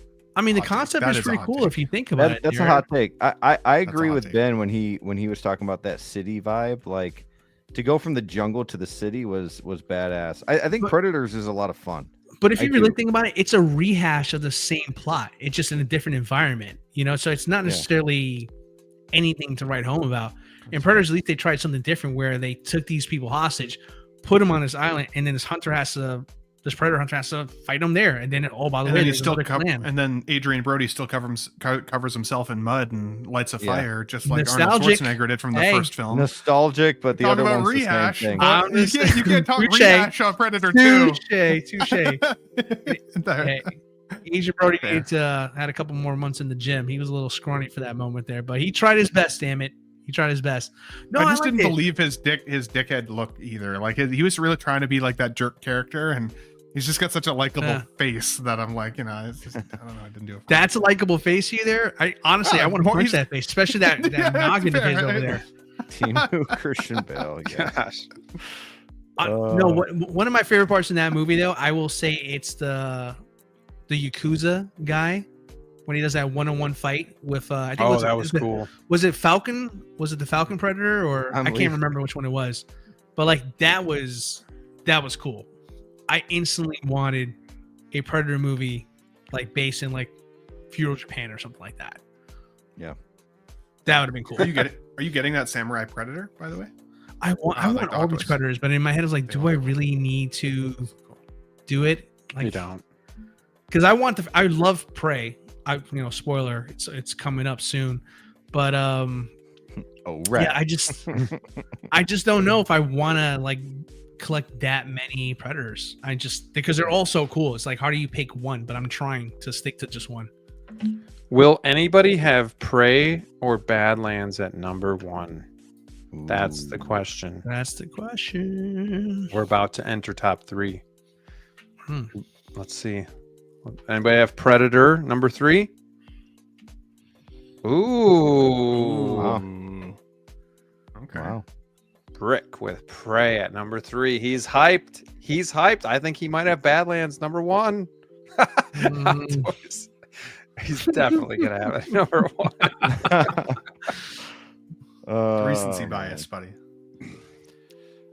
I really liked Badlands, but it needs more time to settle for me. I rewatched Prey since watching Badlands, and I don't know, man. Something about going back to like the Native American times and that whole thing just really worked for me. So I thought that movie was just it was kind of like classic Predator style, but yet different timeline, different. I don't know. It just felt great. Well, you picked Badlands like Ben and I. What made you pick Badlands at 3? And That's what I'm saying. obviously- Like Prey for me, it still just seems like the better movie. Like it's that classic Predator story, but yet done really, really well and in Native American times. So that's why for me, Badlands is just behind Prey or Predator. Okay. Gotcha. See, I think that's why I picked Prey to be at 3, because it is more like the original. And as great as Prey is as a film, and I do love that Native American kind of that vibe in the West and whatnot. I've actually watched that movie like 3 or 4 times now, ever since Hotline got me to watch it finally, and I've had my kids watch it with me twice. They freaking love Predator movies because of Prey. And yes, I let my kids watch these movies. I don't care. But the thing with Prey and the other 2 movies is one is very similar to Prey and the original, and the other one that is coming up in the top 2 is totally different, and I can explain that later. But I think that's what made Badlands more special to me, was the fact that it is so different. It's starting something new, and I can talk more about that later. But yeah, I mean, you guys are funny. How about you, Ben? Like Brick brings up some great points. I think the thing for me was I was pretty much done with the Alien. I should say I was pretty much done with the Predator franchise by the time Prey came out. So when I saw that Prey was going to be a Hulu exclusive at the time, we don't have Hulu in Canada, but I was like, whatever the hell Hulu is, like if they're putting it straight to streamer, that movie's going to be garbage. Yeah. And then I gave it a chance and was like blown away by how good it was. The stakes were high. I love Nehru, the female character. That was the first time we'd seen a female protagonist in the Predator films. She was badass, and because of the time period, it was like, how the hell is she going to beat this thing? Like, honestly, like, how is she going to actually come out on top? And the story, in my opinion, just nailed it. Like, I thought it was fantastic, and it reinvigorated my love for the Predator franchise. That's why I have it higher than Badlands. I agree. I think it was Hot Toys Hotline that said it. Like, I do think that Badlands down the line will be a more rewatchable film, because just in the fact of like, there's just so much eye candy to behold in that movie. Yeah. There's so many things to rewatch and see what you didn't see before. Whereas Prey, I think, is a better story, less visual noise, but a better story, and still in the vein of that classic Predator feel, where you don't care what the Predator's motivation is. His motivation is to show up to kind of that early Earth. So you think whatever the top Predator is? You think Prey has a better story? I do think Prey has a better story. See, I think and I respect that. I think Badlands has a better story personally, just because of what it's setting up.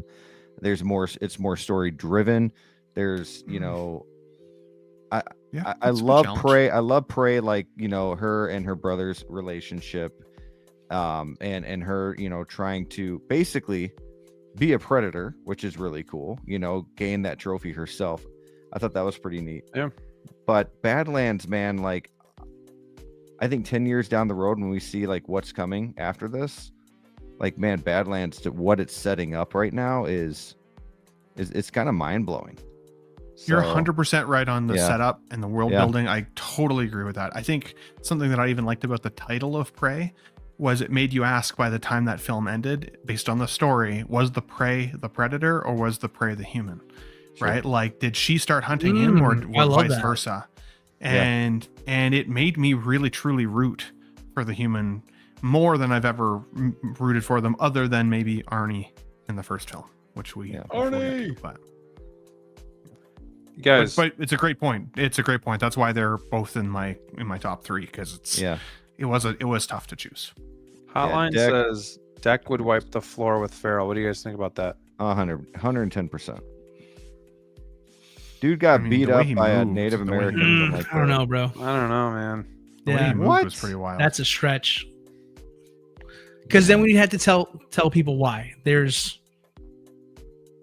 about 6 feet of reasons, give or take, to bet against that one there. I don't know. Like by That the is hard. That is end really by hard the to end say. of Badlands, Deck would whoop his ass. I think you're wrong. That's But fine. I think you're recency bias there. Like Feral Predator was a bad mofo.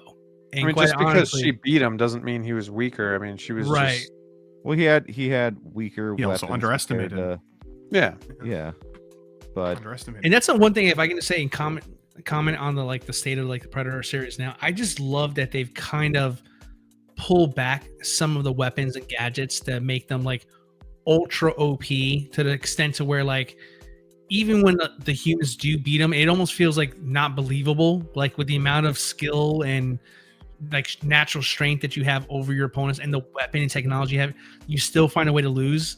Like, I love that they've kind of stripped away a lot of technology, especially for Farrell, for example. Like, he was still formidable, but like he still didn't have all the tools. Like, it was always comical, almost like Batman's utility belt. He always had something for whatever episode of the Adam West series they had, right? It was kind of felt like that way with Predator sometimes. But I love the fact that Feral Predator and Prey was more back to basics, and even Badlands to an extent to where, you really didn't get all the high tech stuff. You had to really outwit your opponents. And I really appreciate that they're doing that now. It makes it a more exciting movie for me personally, when it's just not a clear, overwhelming advantage on one side. Hotline says Feral Predators canonically weaker in evolution. Canonically. I won't spoil the Canonically? end 110% hotline. That's of exactly Badlands, Canonically but he weaker. defeated much stronger foes who were much stronger than Feral. exactly. Did he do it by himself? He knew how to do it. He knew how to use things. Yes, without giving anything away. I shouldn't have to say it. So yes, he did it himself. Thank you, Great. Fig Rose. That was badass. I love that. It's one of my favorite scenes. Yeah, he killed a grizzly bear. Good job. Yeah, This because guy- you've done how many yourself? Frick, personally? he's a predator. He better kill a grizzly bear. Come on. He's a It was freaking predator. If cool. he couldn't be, it was a cool scene. Yes, I have it at 3. It's a great movie. It's a good scene. I'm just saying, like, Well, you're talking. can't- You're talking like it's you the can't ugly kill it. If you stepchild. can't of kill a Badlands. grizzly bear, you're definitely not going to beat a predator. Come on. All right, no surprises here. There's our 2. Like we've kind of been talking about it as we've been going back and forth with these 2. So there is no hot takes necessarily from Brick. He didn't put Badlands at number 1, like some of No. us wanted him to. So we could We tear all you still one. agree Predator is superior. It is hard to beat Arnold Schwarzenegger in his own franchises. Yeah. Like, is anybody gonna be watching The Running Man? this weekend? I'm not. I don't know You know this why? Because weekend. Arnold's I'm not gonna there. wait. Yeah, no. I'll see it, but yeah, I'm not rushing out. I don't know. Listen, Arnold was that guy, man. He made Predator what it was. I mean, quite frankly, I mean, if you really look back, Predator hasn't been successful since Arnold to up until, in my opinion, Prey. They were okay at best. But like, dude, Arnold's that guy, man. Running Man, can't beat it. They made Total Recall. It's not the same. Like, it's just, it's Arnold. Arnold makes these movies. So, but yeah. Let me defend Badlands real quick. Who's fighting you on Badlands? Like, who's his you guys, imaginary opponent? You guys have here? literally said I put it at number 2 because of recency bias. So like, Did I say that? Ben, Yeah, dang like it, Ben. So I would have never said that. mind you, this is the highest rated Predator film of all time, even more so than the original, and it is also has made the most amount of money opening weekend than any other Predator film. So like, it's a great movie. In fairness, That's though, good to your point L about fans, that, your argument, I think a lot of it has to do with the fact that Prey was well received, and a lot of people saw that. Sure. Because people, And it you wasn't even forget in the that theater. not only was Prey But those straight to people streaming, that- this was those directed people during that COVID liked- when nobody had nothing better to watch as well too, and that was a surprise hit. 100%. That was a surprise hit for them Prey's a there. great movie. Got it at number 3. But those people also We got a number 3. Okay, fuck those, that. Balance those is a people great movie. also Got it at number rated. 3. They also rated Prey on Rotten Tomatoes and all that. So I don't know. Sure, and that's I'm just all saying, good and well, but like, Badlands is well received. Deserves to be top 3 no matter where it's at. But yeah, 2 Also, shouldn't be surprising. to your point, D'Lo, Prey being well received, I actually also think that Alien Romulus was really well received, and because Whalen Yutani Group was in Alien Romulus and people loved that film, when they saw in the trailer that there's a synth here with Whalen Yutani, it's like, ooh, that's a continuation of a story we're now familiar with. Like, now I kind of want to see what's going on.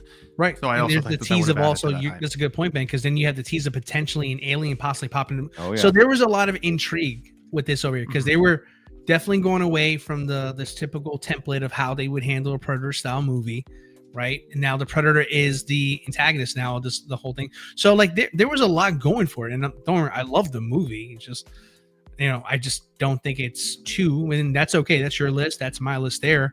But I mean, I just say Vote to that, people. it's just like Prey is more, in my opinion, a well done like successor to the original, which is what I love. Why I love Predator. I love the first one, right? So naturally, I'm going to gravitate to that one because I feel like out of all the movies that attempted to kind of copy what the first one did, I think Prey did it the best. I really do.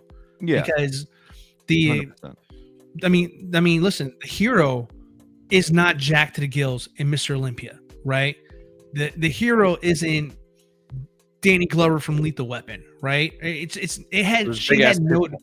She had no advantages as this here. And regardless if, you know, this is a less evolutionized version of the Predator, say what it will, it's impressive that how smart she was and how well her techniques were in a movie where it's just like, yeah, it's hard to believe that, no disrespect to the ladies, but you've had Arnold Schwarzenegger go against these Predators here. Now you're going to have a girl. So I mean, it was intriguing. It was like, how are they going to do this here?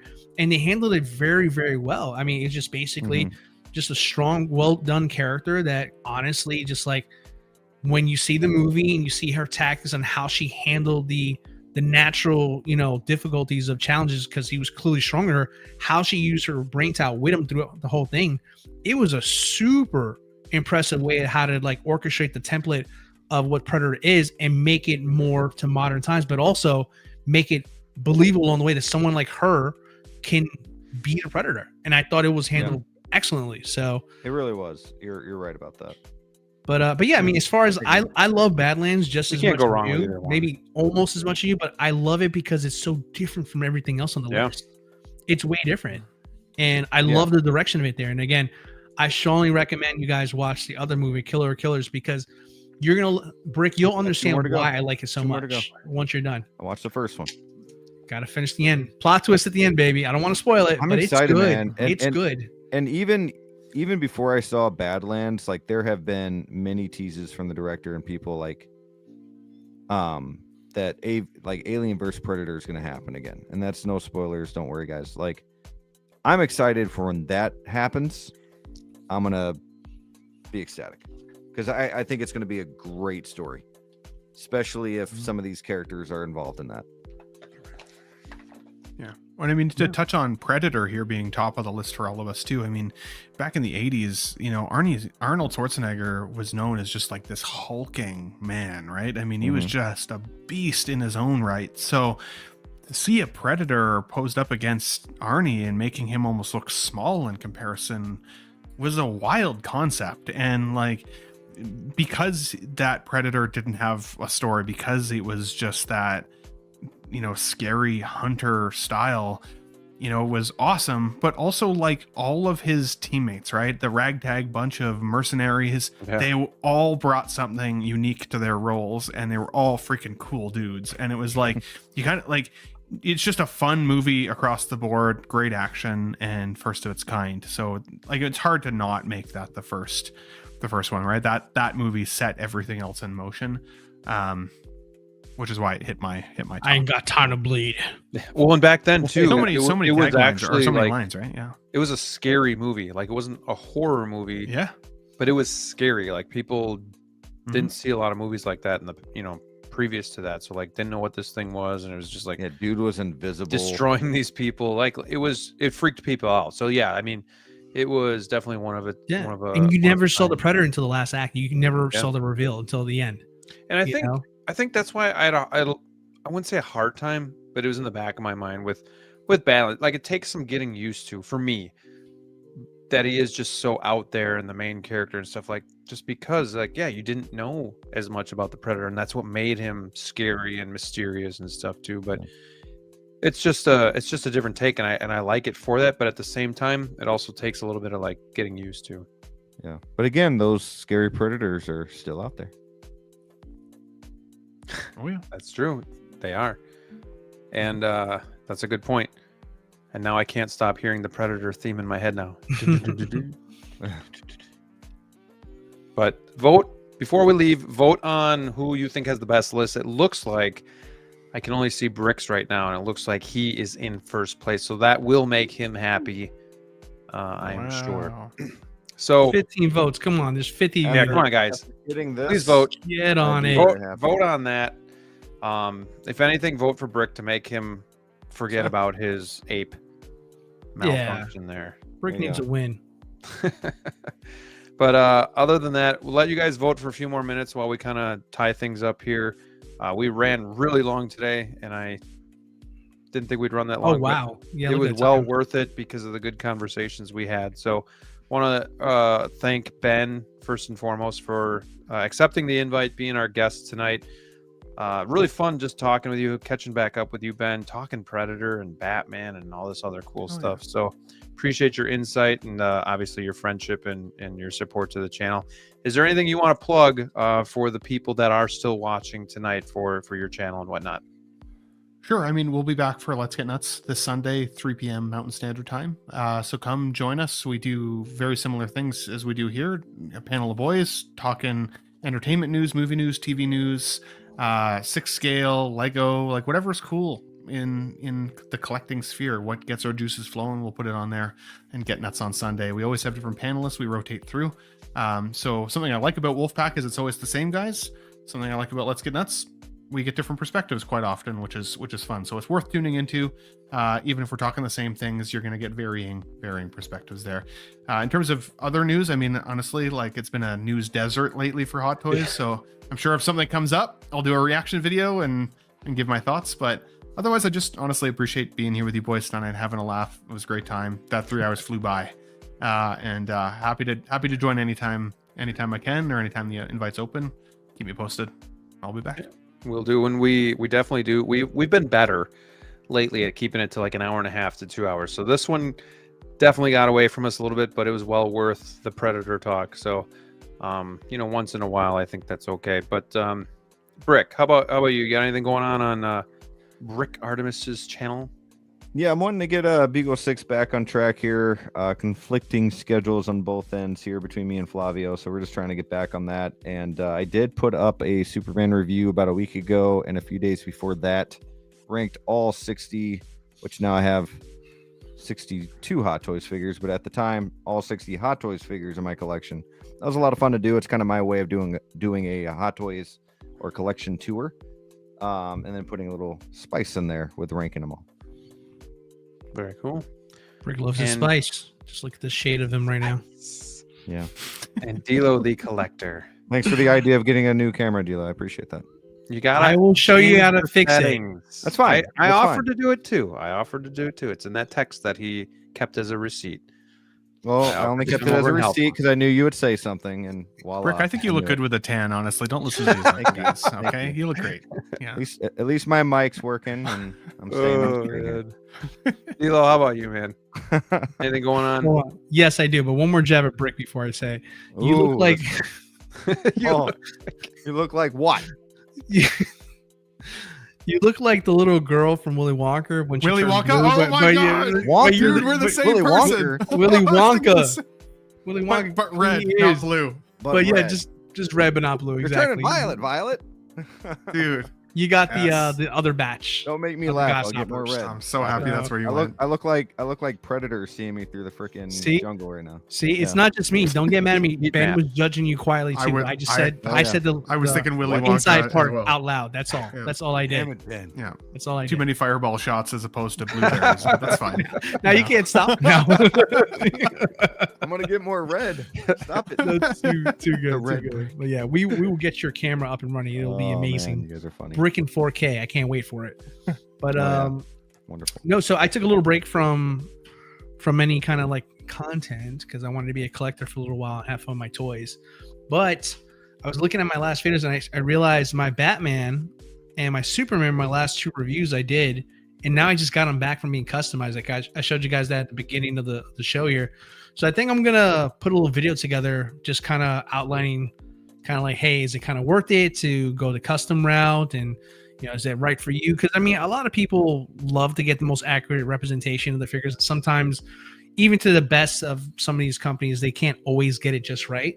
So we kind of take it upon ourselves, and I'm going to explore that with you guys. So I'm going to do a video on that, and I am not going to do a formal collection tour like I did last year because my collection room is in a kind of in a changing kind of status right now. So I'm going to do like a collection update rather than set.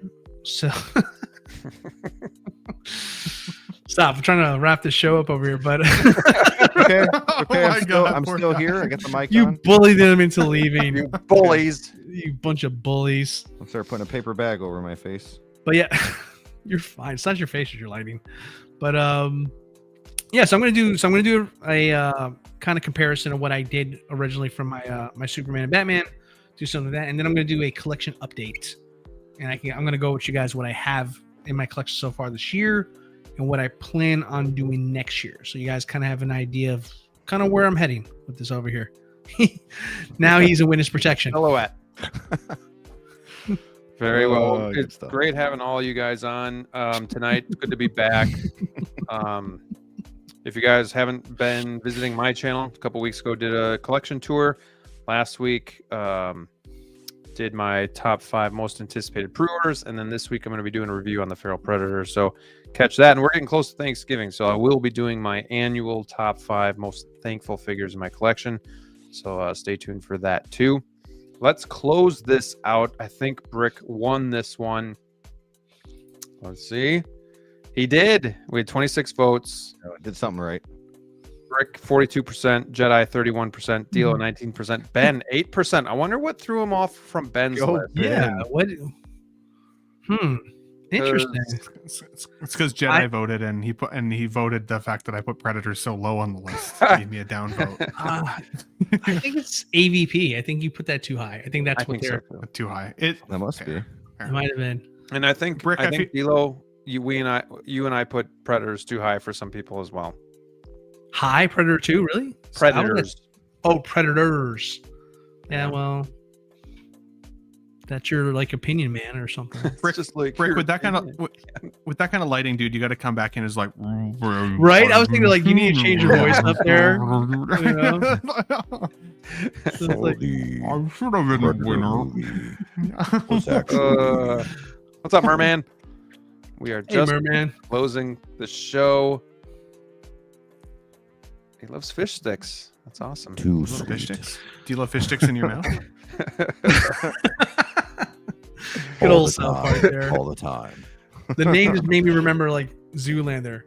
He's like, it's merman. Merman. It's merman.